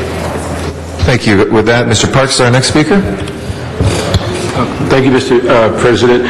Colleagues, I think in looking at this bill, it certainly, I think, enhances the whole program. The one thing I have a concern about is the first bullet that talks about eliminating the fingerprint portion, which my assumption is for clarity as to eligibility and also the potential of fraud, but that's not been replaced. And if it's onerous, I would think they'd be eliminated, but there'd be some element in the legislation that would replace it with something less onerous, so you'll have an assurance that eligibility has been considered and that we would not have an overabundance of fraud, because the next time we see legislation, we'll have the pendulum swing backwards and say all of these issues should be added to prevent these actions. So I would recommend or move that we amend this by merely stating that we support it, but there should be some element of eligibility and also anti-fraud as part of the legislation. Okay. Is there a second for that motion? Okay, we'll wait a second on that. Mr. Alacon. Council members, Mr. Parks and I had a brief conversation in the parking lot regarding the fingerprint imaging, and the fact of the matter is there are many ways to check ID, certify people, and in fact, most of the federal grants that the city deploys do not have fingerprint ID as a requirement. The federal government has asked California to change this requirement. We are trying to comply with their request, and the reason is that most of the states in the United States do not require fingerprint imaging and therefore have a higher rate of participation. In other words, they're getting greater use of our taxpayer dollars. So in addition to the need to have certification processes, there's also an economic benefit that you can't ignore. The fact of the matter is California is losing about $1 billion, I believe it is. I forget, I said the amount at the last meeting, but and that's money that revolves in our economy. And it's good for all people of California, not just those who get the benefits of it directly, but also the businesses that sell the food, the agricultural community, and everybody else in California benefits from the expenditure of these dollars, and also utilizing dollars that we paid for in taxes. I would also like to mention that we use the One eApp system in Los Angeles. I introduced the motion to create this One eApp system, and what it does is we agree with partners like the county welfare system or the health services or whatever the other programs are, to agree to a joint certification so that if they apply for one, they are eligible for all the others. One of the aspects of this bill would be to automatically allow people to participate in the LIHEAP program, which also has certification requirements. The bottom line is that ultimately, I believe that all of these programs that provide needs to essentially those who are less fortunate in our community will be brought under one identification umbrella at some point. We're not quite there yet, but the One eApp program gets us the closest there, and it's a great model that is being replicated all over. Eventually, all people that participate in these programs will be certified by all of these programs through the same process, and therefore will make better use of these dollars. The bill is a good bill. It would ensure that California would get more dollars in purchasing food goods to those who need it the most, but also to stimulate our economy, get us a greater share of our fair share of tax dollars that we pay into the federal government. And also, it does delve into the issue of how to certify, and I believe before the bill is finished, it will have language relative to the certification process. So with all due respect, I understand why Mr. Parks is asking the question. I don't think it's needed. I think that as I said, we don't require fingerprint ID for our summer youth employment project or so many other projects and so many other grants that we get through the federal government. And in this particular case, the federal government is asking us to eliminate that fingerprint ID. So I think we ought to comply with their request and at the same time benefit the people of California. Thank you. Mr. Parks. Thank you, Mr. President. I agree with everything you said. I just said I agree if the fingerprints are onerous, what is taking its place to make sure there's eligibility? That's the only question. And if there's no eligibility standards, then what money you're saving on taking the fingerprinting out, we will eventually spend by people being oversubscribed. So if there is some other means of checking eligibility to prevent fraud, then I think We need to know that. If there isn't any, I'm not supporting the fingerprints just for fingerprints, but I do think you need to have some eligibility requirements that are verifiable. So that's my issue. Thank you. Mr. Alarcon, back to you. Mr. Parks, just to respond to the question, they do use computer matching systems, also income eligibility verification, Social Security, and taxes to verify. So, pardon me? Those systems are already in place. I know, but I'm saying... And what the fingerprint imaging, the only thing that it checks for is duplicate A. Okay. The problem with fingerprint imaging is it doesn't check all counties throughout California. It only checks a couple of counties. I'm not supporting fingerprint imaging. I just want to make sure, and you just related, that there are systems to verify. And that's all I was asking, because the legislation doesn't talk about what systems verify if their Social Security and all those others are in place. That's all I was asking. Okay, so you're okay with it? Fine. Okay, then I'll shut up. So it seems that Mr. Parks just wants to make sure it's verified. That's the purpose of that. The matter is now before us for a vote, colleagues. Please open the roll, close the roll, tabulate the vote. 10 ayes. Next item, please, Mr. Clerk. Mr. President, I believe a amending motion for item 38 has now been circulated and ready for your consideration. Number 38, colleagues. Anyone wish to speak on number 38? Seeing none. Mr. President, as a matter of point, if I could just advise you that item 38A is now before you, amending motion 38A. 38A, colleagues, to vote on 38A. 38A. Mr. Lieberman, is that something you're interested in? No, it's not. Okay, colleagues, open the roll. Close the roll, tabulate the vote. 10 ayes. Next item, please.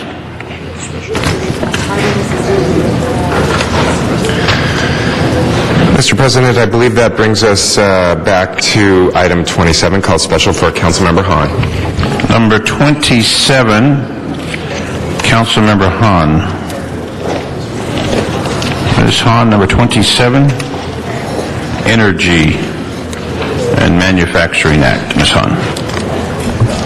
Mr. President, would it be all right if we took 27, 29, 30, and 31 all together because they're all related? We could take them all together. Let's take them all together. Do we have cards on any of those items? Do we? I think we may.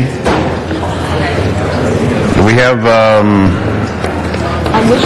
Mr. Clerk? I believe the only item containing a card is item 31, sir. All right, well, let's hear from that if we can, Ms. Hahn. 31, Dr. Williams. Dr. Williams has left the building. Arnold Sachs.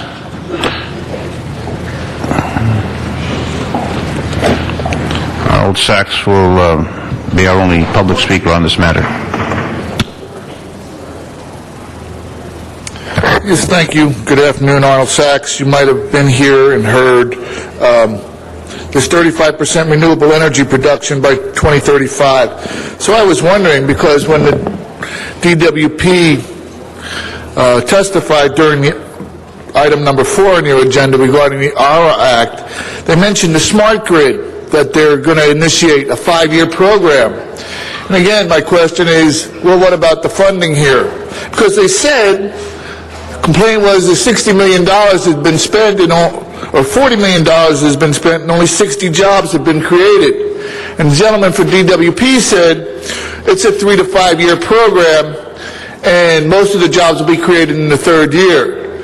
So that doesn't answer where the money went as far as this $60 million or $40 million.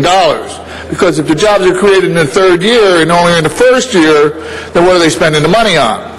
So it's more promises and more smoke and mirrors from DWP. Just the same. Where's the money going to come from? What are the penalties? I mean, the mayor said that the city would be penalized by the PUC.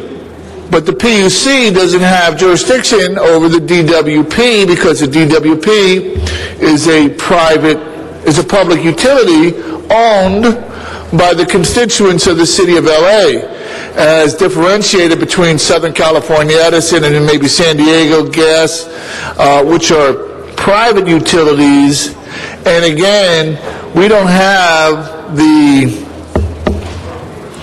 ratepayer advocate in office yet. What is that situation going to mean in regarding to all these items on the DWP? And again, the finagling with the payment to the city of the $240 million. Thank you, Mr. Sachs. Ms. Hahn, back to you, ma'am. Thank you, colleagues. I want to take all four of these together because these all have a possibility to move us in the direction of creating more green jobs, investing in clean energy technology, moving us as a country away from our dependence on foreign oil and domestic oil. I think we're at a great moment, and I think we've seen it here in the city of Los Angeles. We've stood pretty firm on the idea of we can have clean air and we can have good jobs at the same time. And we were able to do that with a pretty extensive Clean Air Action Plan at the ports of Los Angeles and Long Beach, which reduced diesel emissions by about 80%, but also allowed small businesses to begin manufacturing things like electric trucks, which would not have ever had a demand. There would not have been a market for that if we had not stood firm on a policy that we believed we should clean up the air and give an opportunity for folks who really wanted to take the time, had the capital to invest in clean energy technology. I think this is going to be the wave of the future. I think a lot of the new economy is going to be the green economy, and I think we, on this city council, have a history of supporting those kinds of policies. So these four items that you have before here, one is the SEAM Act, which is the Security in Energy and Manufacturing Act, which would provide an additional $5.4 billion in tax credits to encourage more domestic manufacturing of clean energy technology, and we want to support that at the federal level. The second resolution supports the return of the Homestar Energy Retrofit Act, which we just heard about on an earlier presentation with stimulus dollars on how there is money out there that will encourage departments like we have to go and help homeowners, help businesses become more energy efficient. So the Homestar Retrofit Act would, which was very successful the first time around, we think it needs to come back, and it has helped millions of Americans get energy rebates to make their home more energy efficient, while at the same time creating a new market for green doctors. They're the ones that come in your home, tell you how much money you can save on your energy bills, tell you how to save money, and making simple improvements to your home. We also have a resolution seeking to establish a clean energy deployment administration, also known as a green bank, which would provide startup capital, which is so important for these green tech companies that are just starting out.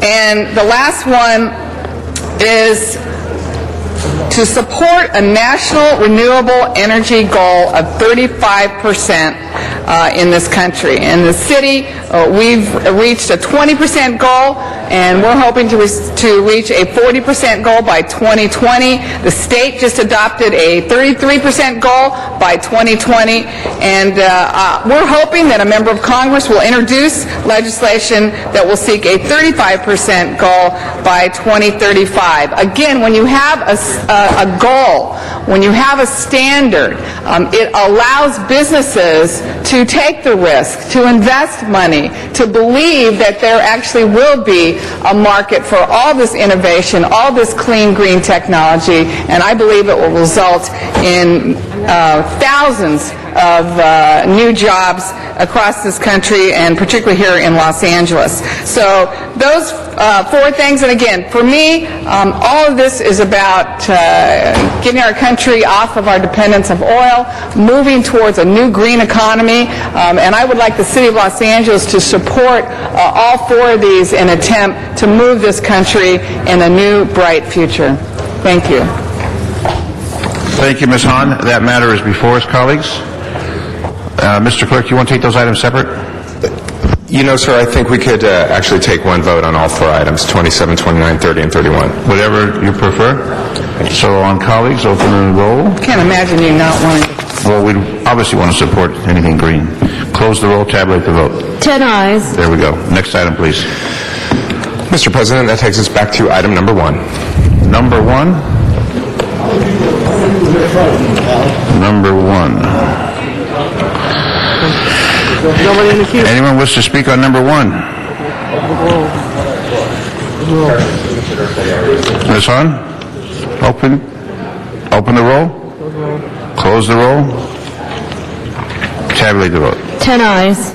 Mr. President, for clarification, the ordinance will carry over 1 week to Wednesday, June 1st. Very well. Mr. LaBonge? Mr. Clerk, and if it's continued a week, then what's the needed vote on that day? Well, they need 12 for that. It would be 8 votes. 8 votes. Thank you, and happy birthday again. Thank you. Next item, please. Nice to see you, Mark. That brings us to item 32, called special for Councilmember Hahn. 32, Ms. Hahn. This is the last of my packages of resolutions supporting legislation. And this one, Council colleagues, is introduced to show our support in the City of Los Angeles to support full health care benefits to our veterans. And I wish Bill Rosendahl was here today because I know he would speak very loudly and proudly on this item. And every time we talk about supporting our troops, or every time we talk about bringing our troops home and getting out of these wars, what we're finding is many of our veterans, when they come home, are not supported. Their health benefits are difficult to obtain. We know they have a lot of difficulty in getting employed. I just read a statistic where women veterans have the highest unemployment rate. So there's a serious problem here when our veterans come home. What this does is just put us on record saying that we support full health care benefits available to our veterans. There's a lot of proposals out there right now that will reduce benefits to our veterans, and I just want to make sure we're on record saying we're against that, and we want full health care benefits for those who have had the courage and had the bravery to serve this country. So thank you very much, colleagues. Very well, Ms. Hahn, thank you. We do have a card on this matter in the San Fernando Valley, Miriam Fogler. In the valley, and there's no one there. Miriam, are you there in the valley? She must be gone. Okay. It doesn't appear to be anyone there. Okay, let's open the roll on 32, please. Close the roll and tabulate the vote. 10 ayes. Next item. Mr. President, that brings us to item 37, called special for cards. Number 37. Yep, there you go. We have a few cards on number 37. Arnold Sachs, you are timed out, so we will not hear from Arnold Sachs. His time's expired. Diana Garcia. Diana Garcia, followed by Nicole Ward. Good morning. My name is Diana Garcia, and I am the Principal Communications Operator for the 311 Call Center. I would like to start by thanking you for your time. I understand ITA's proposal is to eliminate our PM shift. Our hours of operation would be 8 a.m. to 5 p.m. Sunday through Monday. We receive a high volume of calls after 5 p.m., which of course is when most people are getting home from work and realize their trash was not picked up, their trash was missed, there's a dead animal in the street, I have a broken hanging limb, I need sandbags, where can I pick some up? My car was towed, where can I pick it up? My street light is out or the traffic light is out. We have recently been asked by the Department of Street Services if we could answer their calls every Friday due to their center being furloughed. I understand there will be other departments who will also need 311 to pick up their call volume. By eliminating the PM shift and laying off 8 operators, this will have a huge impact on the citizens of Los Angeles. People need to vent and cannot do that with an automated attendant. We have access to assist callers in 150 different languages. An automated attendant will only assist citizens who speak Spanish or English. What happens to those citizens who speak other languages? I believe callers will start calling 911 for non-emergencies and tie up their lines. The purpose of 311 was to alleviate and assist the 911 operator. I began as a City Hall operator 25 years ago. I promoted to senior and then to principal. I have been through the riots, fires, rains, hot weather, trees down, flooding, and earthquakes. Without the 311 operator to answer, assist, comfort, and guide the caller to the proper department, or just listen to a caller vent, when there is a catastrophic event, who will they turn to? Many callers are receiving a message stating that 311 is closed. And who do they turn to? City Council. Thank you. Nicole Ward, followed by Linda Gillespie. Good morning. My name is Nicole Ward. I'm here to speak on behalf of the 311 call center. The call center is a great asset to the city of Los Angeles. The callers reach the call center before being connected to correct city departments.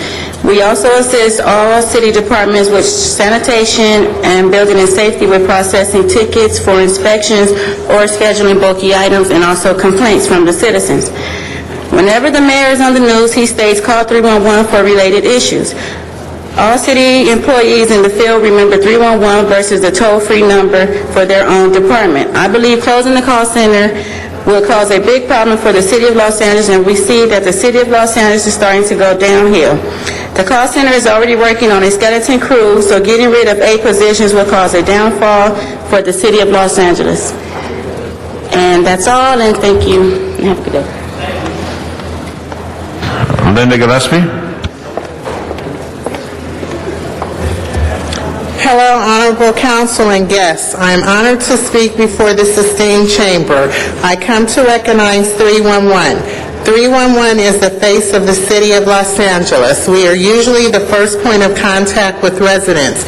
We process many department service requests: Bureau of Street Services, Operation Pothole, sanitation bulky item requests, dead animal collection requests, illegal dumping requests, Operation Community Beautification, graffiti requests, street lighting outage requests, Los Angeles Department of Building and Safety inspection requests, code enforcement complaints, and on the PM shift we process Bureau of Street Service requests via the radio system.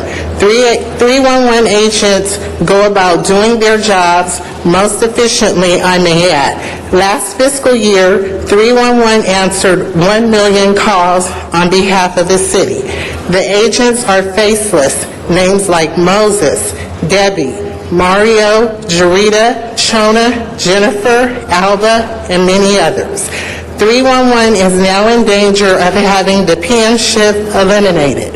We know everyone must make sacrifices in these tough times, but we have made sacrifices already.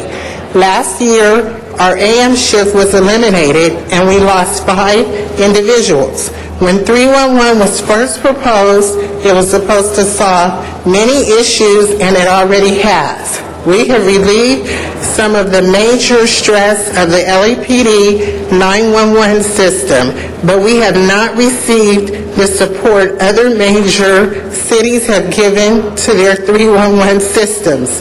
Here are some facts. Last year, we processed over 1 million calls. On the PM shift, we processed over 40% of street service requests. Thank you. Okay. Linda, thank you. Mr. Parks, number 37. Thank you, Mr. President. Wait, Mr. Labange, Mr. Parks has the floor. We'll get to you, Mr. Labange.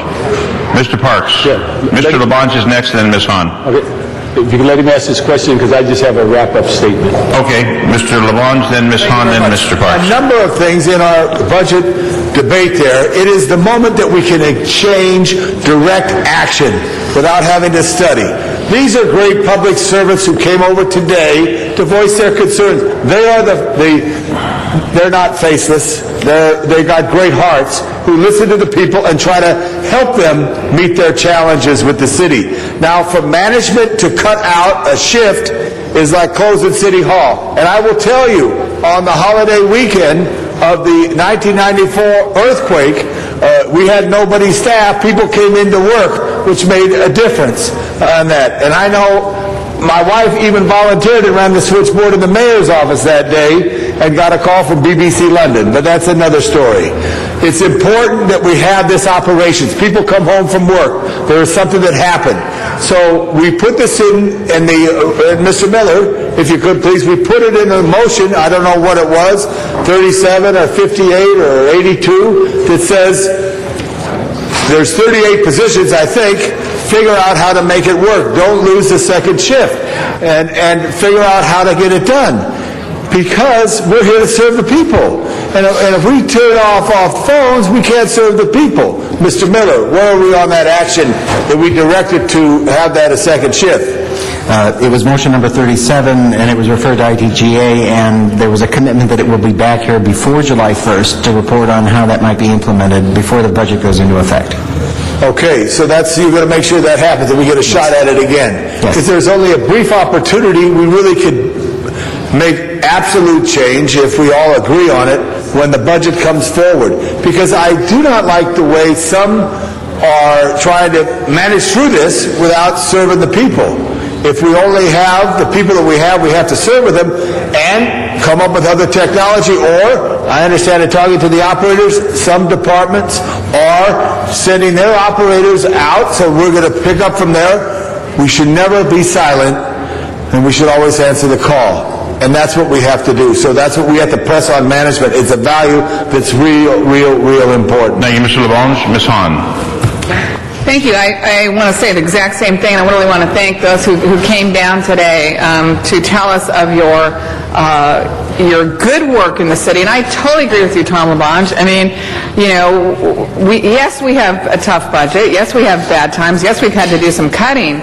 But you're absolutely right. To cut the second shift at 5 o'clock just does not make sense in terms of us working with residents of Los Angeles. We're a 24/7 city. And our offices are open from 8 to 5. The city departments are open from 8 to 5. There's other ways, if people had to, connect with the city to report a problem, but after 5, it's much more difficult, and the 311 system really helps people get answers to their problems. And a lot of these things, are very critical that people call in. I know I've called in 311 many times. It's easy, it's quick, it's efficient. I know it gets to the right department. And to think that they answered 1 million calls, I mean, that is so significant. So we want to make sure that we do get this report back, and hopefully we don't get it back, right at the very end. We would like to really see them working on making sure the second shift remains. If they have to spread staff over, I mean, again, I'd rather see operators working after 5 if that's the way it has to work, because again, there are a lot of other opportunities from 8 to 5 for people to reach departments in the city of Los Angeles, but after 5 it makes it more difficult, and a lot of these problems shouldn't wait. A lot of these problems should not wait until the next morning. It makes them worse, city liability. So again, I just wanted to express my concern that it would have been nice if we'd had the department reporting to us today when we knew that this was going to come up again. But I want to thank the operators, supervisors, all those over at 311 for your dedication. It's hard to be on the front line answering that phone. You never know what's going to be on the other end. You never know who it's going to be or what crisis you're going to be will be thrown at you. But your patience, your dedication, your calmness, your really belief that every person who calls deserves to be treated with respect and deserves to have their problem solved. That's what we have to do in the city of Los Angeles. So I'd like to see this altered, this restored. Don't want to see this budget go through without that second shift being addressed. Thank you, Ms. Hahn. Mr. Parks. Thank you, Mr. President. Colleagues, today, by charter, we are presenting the budget that the council amended, that the mayor offered us, and by charter, it has to be to the mayor before June 1st. You may recall there's a number, and I'm guessing like 4 or 5 reorganizations that are in the budget. All of those are recommended to come back before the July 1st, so you'll get a chance to approve those. So there are many pieces of the budget that are going to come through for the month of June. And then about every Monday next fiscal year, we'll be changing and altering the budget as we move forward. And it's going to depend on whether revenues are coming in or whether we're spending at the rate we're projected. But again, these adjustments will be made, and they certainly will be coming to the council. So I'd ask that we move forward the resolution, and we will assure you that the things that were promised to you, and I think we had 127 memos that came back from the budget. And Karen, help me, how many items that we have from motions that day was in the 30s? We had 50-some motions, and we had over 100 reports. Okay, so we had 100, some odd, I think it was 127 or something reports. We had about 50 motions. Many of them asked for information to come back before July 1st. So we'll assure you that those will come back, and each and every one of you get a chance to vote on those changes, but also realize that any changes are going to require funds to come from somewhere, because this budget we left with $170 million, a little over 170 on reserve fund, and that's about a half a percentage point below what our goal is to make sure we get through the year. And if everything goes as planned, our reserve fund will drop somewhere in about the 140s before the end of the fiscal year. And so that's where we are today, but this is to get it to the mayor. The mayor has 5 days to either sign it or send it back with a veto. If he signs it, it's a budget for July 1st, but realize that many things will be altered and reviewed in the month of June, and we'll also be altering and making changes throughout the year. So I'd ask for an aye vote on item 37. Thank you, Mr. Parks. Mr. LaBonge. I want to vote aye, Mr. Parks, but I want to also say this is an important asset when we look at liability. I just want to say that. I wanted to report that the street light was out. I wanted to report that the red light, tri-light was out. I wanted to report, but no one was there to answer. This is a documentation. So even if it means if it's a small portion that we go into the reserve, if you don't hear it, they're going to get you. They're going to get you. Mr. LaBonge, you'll get to see that before June 1st, but there are many liabilities that we have, like 400,000 trees that are overgrown. Right. With many liabilities, 80 years of sidewalks that aren't fixed. But unless it's reported... Well, the issue is these have already been reported, and they are constructive knowledge that we have that the liability is there. So it makes, as Mr. Krikorian can tell you as a lawyer, that puts us in a position of liability that's even greater than the things we don't know about. And so, again, we know there's a lot of liability. We try to balance that in some regard, but you'll get a report before June 30th and get a chance to vote on what you believe their recommendations are, but just be aware, whatever their recommendations, if it's talking about new money, you're taking it from somewhere else. Thank you, Mr. LaBonge, Mr. Parks. That matter is now open for a vote. Open the roll, close the roll, tabulate the vote. 10 ayes. Next item, please. Forthwith on that item, please. Mr. Koretz. Mr. Koretz. Yes, if I could belatedly ask on behalf of Mr. Rosendahl that we have item 11 and 19 go forthwith. 11 and 19 forthwith. Thank you. Thank you to our 311 operators. And Mr. LaBonge, we do have some students. Do you want to introduce them? We do have some students in chambers. I'd like to bring them up for an introduction. Welcome to Los Angeles City Hall. This is Braden from Temple Israel again. I want to thank the city council for fixing the street, the potholes in the street. Well, thank you. We'll continue doing that. Welcome, students. Welcome to City Hall. Enjoy your day seeing government in action. And request 5 forthwith, Mr. Clerk. Number 5 forthwith. Next item, please. Mr. President, that brings us back to item 28, when Leo Card, Council President Garcetti held this matter on the desk. It was called special by Council Member Alarcon. There was also a request to continue this matter to a date uncertain by Council Member Labange. And we have cards on the matter. Mr. Labange, what's your preference? Oh, and have Mr. Alarcon take the lead. Mr. Alarcon, we have 3 cards. Would you like to hear from the speakers? Okay. Mark McGrath. Mark McGrath here. James Clark. And Brian Colais. So you 3 gentlemen, 2 minutes apiece. My name is Mark Roy McGrath. I am a public health policy consultant with AIDS Healthcare Foundation. We have serious concerns with this motion. We feel that it provides the appearance that this august committee is avoiding protecting the health and safety and welfare of some of Los Angeles's most vulnerable citizens. Within California and your jurisdiction, the production of adult film content is legal. We see no reason why workers in this industry should not be afforded the same basic health and safety standards that all Angelenos enjoy. The city's film permitting process is the appropriate venue to enforce existing occupational health and safety laws, as it does with mainstream productions. The city has primary jurisdiction over film permits and it can and does condition them as it sees fit. Just like the city conditions contracts for contractors, applying various laws providing precautions to employees. The current status quo is untenable. This is a principled stand by our organization, and we will not go away. Thank you. Thank you. James Clark.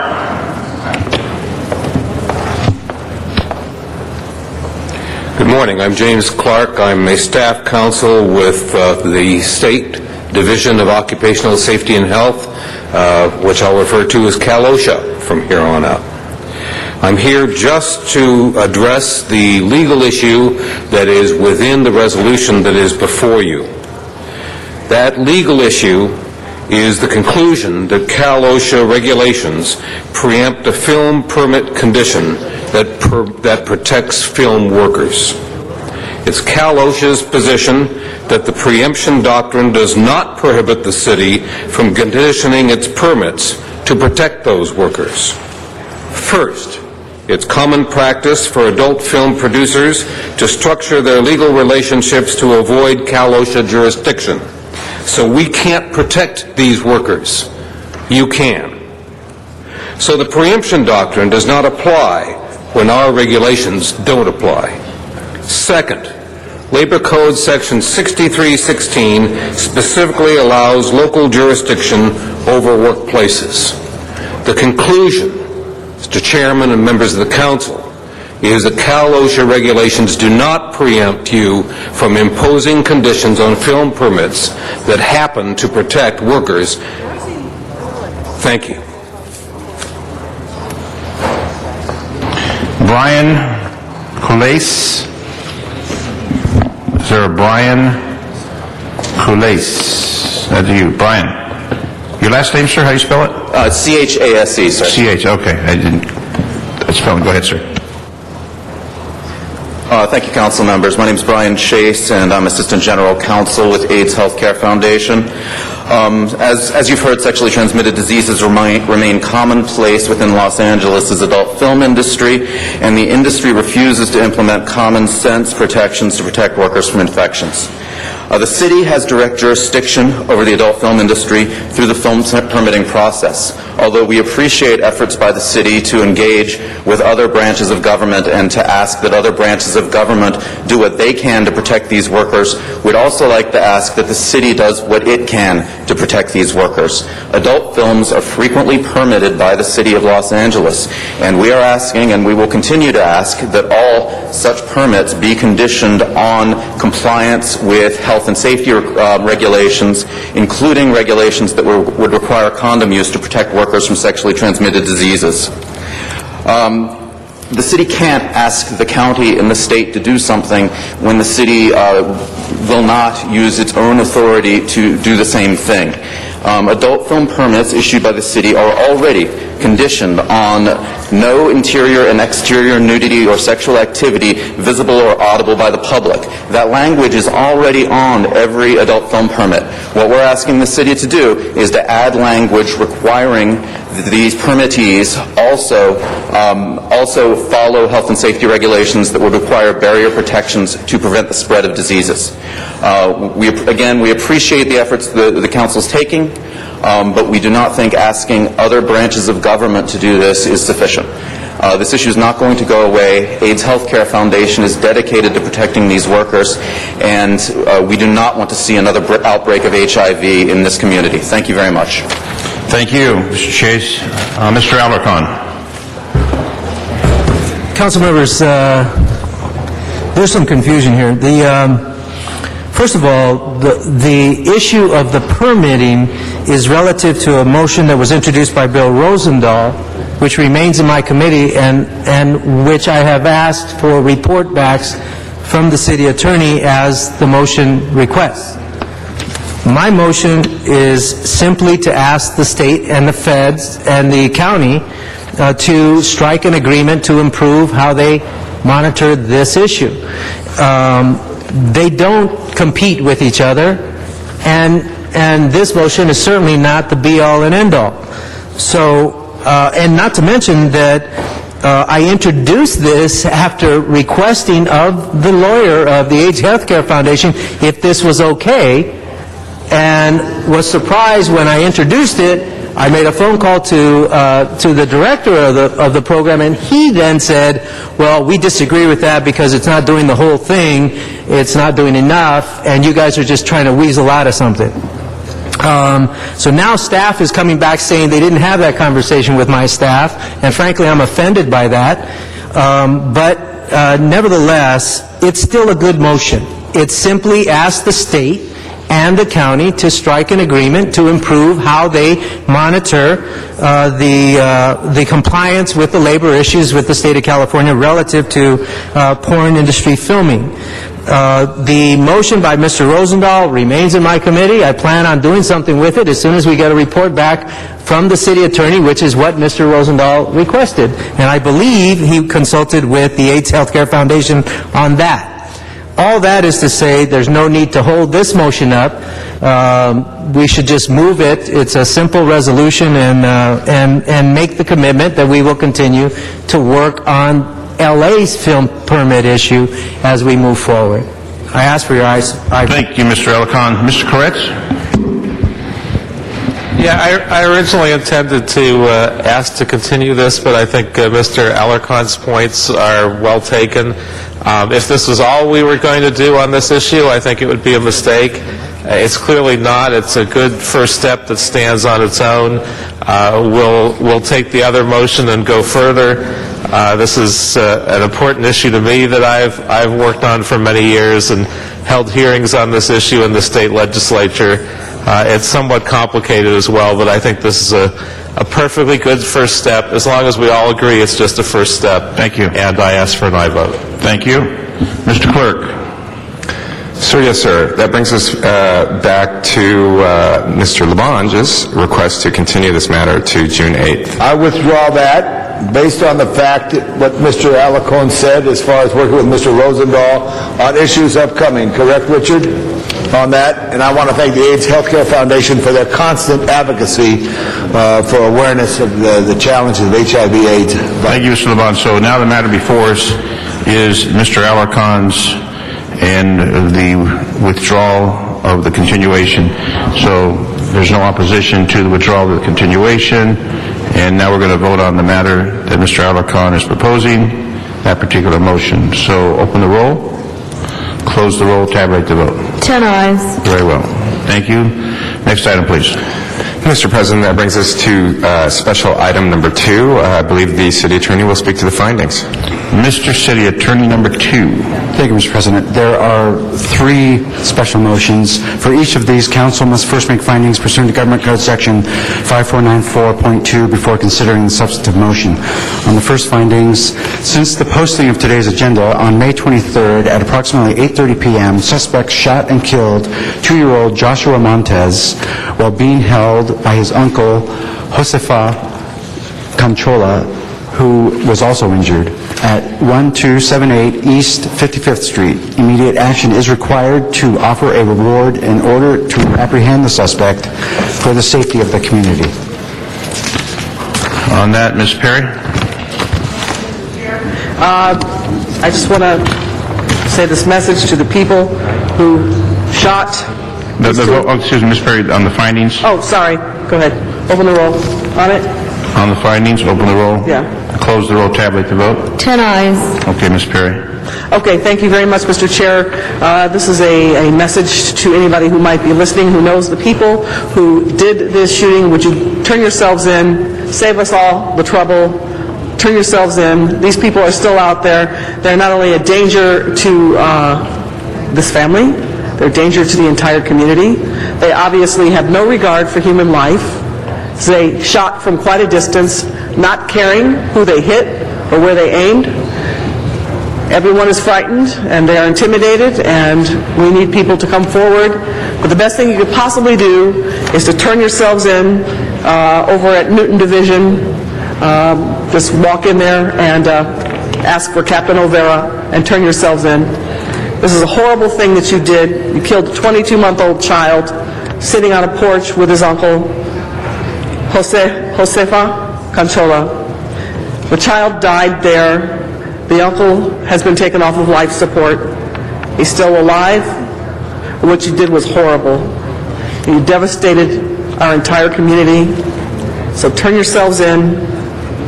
We're going to offer $75,000 if that helps to get someone to turn you in, you and whoever you were shooting at, and get this over with so that we can take care of this family. What you did is horrible, heinous, no regard for human life. To kill a baby who was defenseless in the arms of his uncle is something that defies any kind of logic. There's no explanation, there's no justification for this. So just turn yourself in, or yourselves in, as soon as possible and bring us some peace. Thank you. Thank you, Ms. Perry.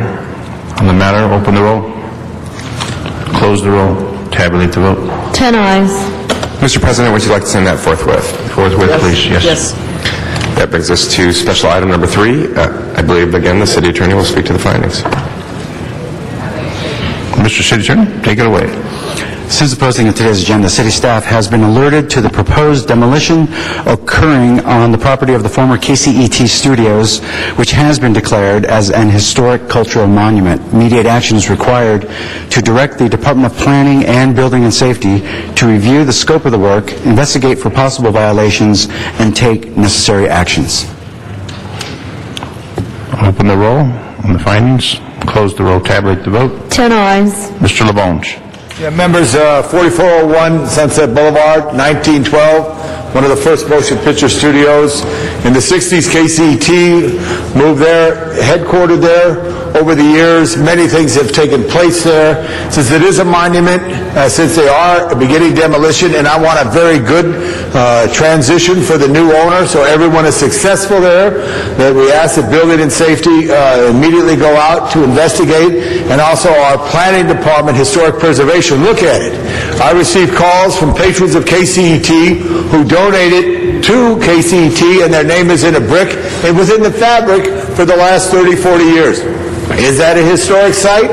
Yes. What qualifies that? What should be done with the pavers that they may be moving, etc., etc., etc. So this will give our Building and Safety, and Dave Laura is here, who's always there, to give us advice to move forward, and I ask for an aye vote. Thank you, Mr. LaBonge. On that matter, special number 3, colleagues, open the roll. Close the roll. Tabulate the vote. 10 ayes. Very well. Mr. Clerk? Mr. President, again, forthwith to the mayor on that? Yes, forthwith. Forthwith, please. Very good. That brings us to special item number 4. Again, the city attorney will speak to the findings. Mr. City Attorney, please, number 4. Thank you, Mr. President. Since the posting of today's agenda, the Convention Center recalculated its payroll requirements for the next pay period. Immediate action is required to transfer funds before Saturday in order for the department to make its payroll. On the facts, open the roll, close the roll, tabulate the vote. Mr. Parks? 10 ayes. Ms. asked for an aye vote so that this reconciles their account. It comes within their own budget. Very well. On the matter, colleagues, open the roll, close the roll, tabulate the vote. 10 ayes. Forthwith? Forthwith on that, and also on our Rule 23 forthwith that we had earlier. Very well. Mr. Clerk? Mr. President, council has motions for posting and referral. Posted and referred? The desk is clear. The desk is clear and time for announcements. We'd like to announce that our clerk, Alan, is celebrating a birthday today. So to Alan, a very happy birthday. Another year older and still in debt. Very glad to be here with you, sir. A pleasure to have you. Announcements around the room. Mr. Parks? Just want to announce to the public that the second scheduled meeting of the redistricting function in the community is Tuesday, May 31st, 6 to 8 p.m. at the Los Angeles DWP Crenshaw Auditorium, 4030 Crenshaw Boulevard. Thank you. Any other announcements? See none. Adjourning motions? Anyone for adjourning motions? Please stand. Adjourning motions. Mr. Alarcon, adjourning motions. Please stand. Council members, I'd like to adjourn in the memory of Helen Nakata, who was born on November 1st, 1927 in Los Angeles and passed away on May 14th, 2011 from Parkinson's disease. She lived in North Hollywood from 1956 until her death. In fact, she lived right behind my father, who lived in North Hollywood when he was alive.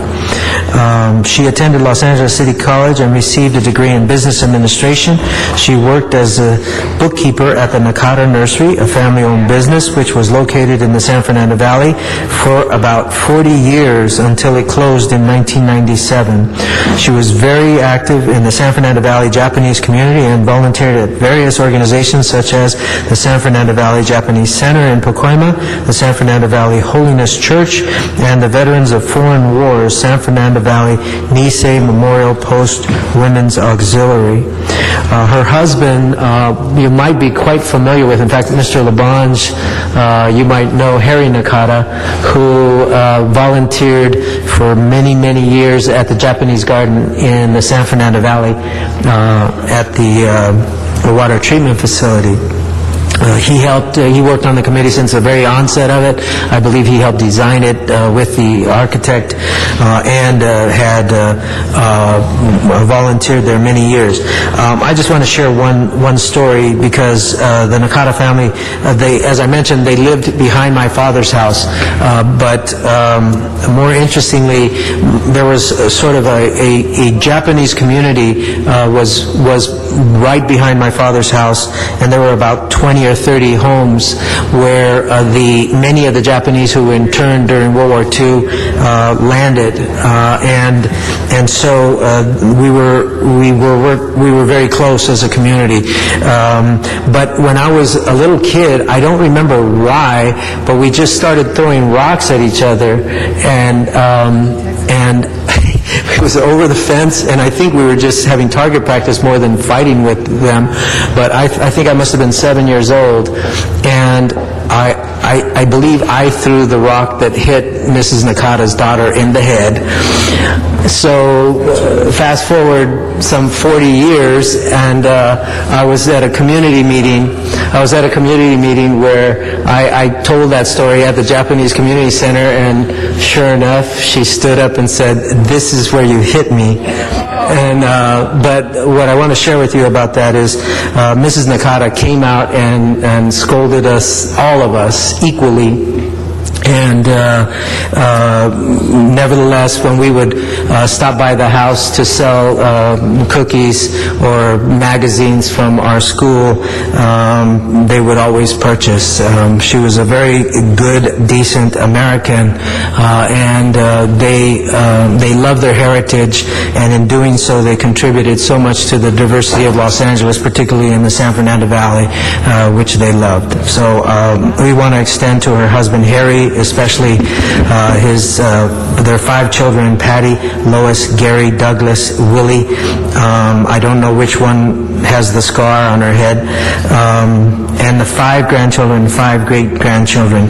Just this past Saturday, on the day of her death, her husband was to be honored for his work on the Nikkei Village in Tony Cardinal's district on Arleta Boulevard, where they helped design and build a senior center for a senior residential facility for all the people of the San Fernando Valley. So it's very sad that she passed on that day where they were honoring her husband.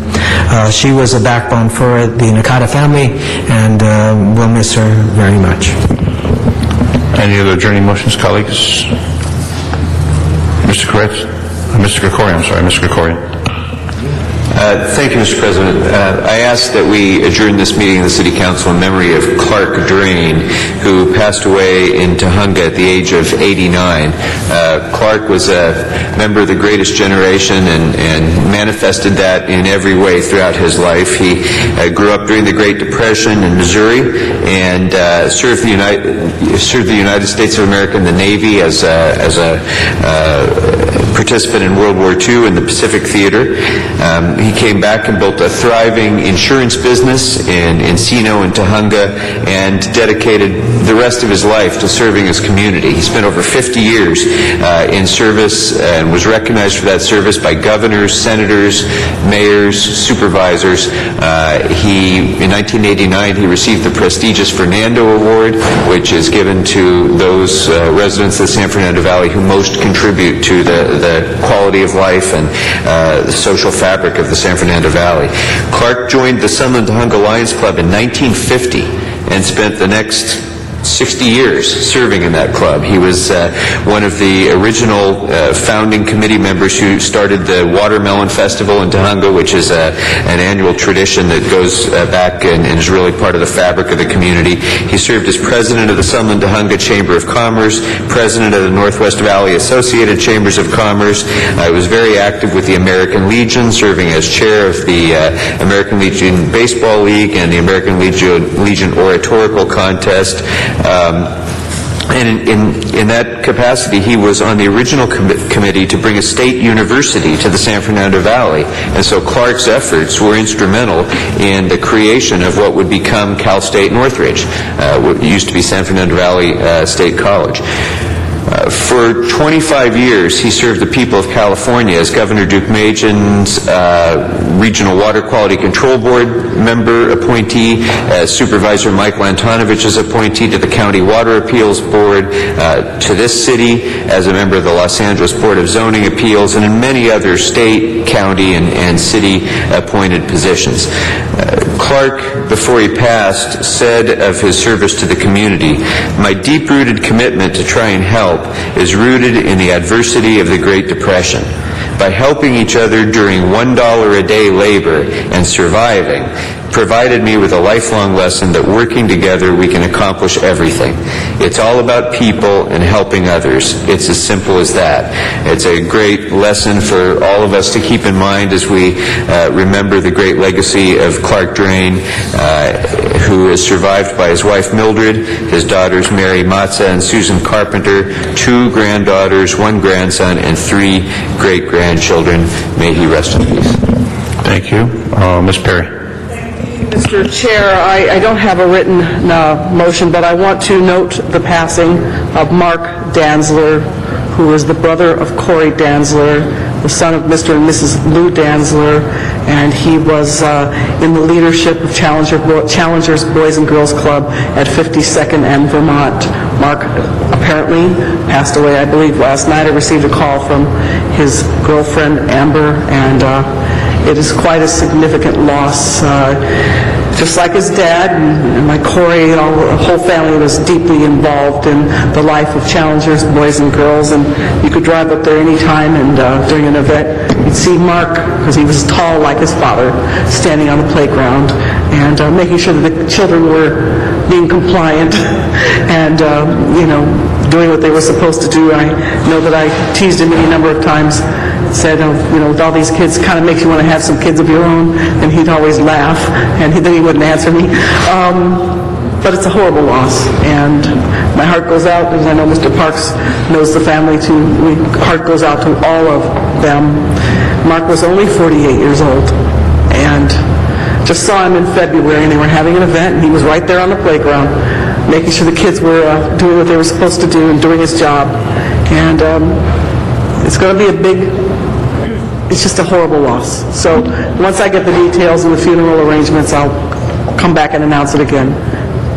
Thank you, Ms. Perry. Our condolences. Mr. LaBonge. 3 weeks ago at Union Station on a Saturday in the 40th anniversary of Amtrak, the Challengers Boys Club, Lou Danzler's son, Mark, was there with the young people singing, representing Los Angeles, to represent to the salute to Amtrak's 40th anniversary. And we talked about his father. We talked about his work that he did to really make a place for so many, and to learn of his passing is very sad. Every day's a blessing. God bless him. But it's just so sad because he was, like you said, described big, tall, and healthy, and looking good and very energetic and very committed to what his father did that he carried on. Yes. Yeah. All members. All members, and we will have the official formal, we will do the official recognition when the paperwork is in. Mr. Clerk, please call the roll. This completes this meeting of the Los Angeles City Council. We'll return on Friday. Have a good afternoon in Los Angeles. Signing off.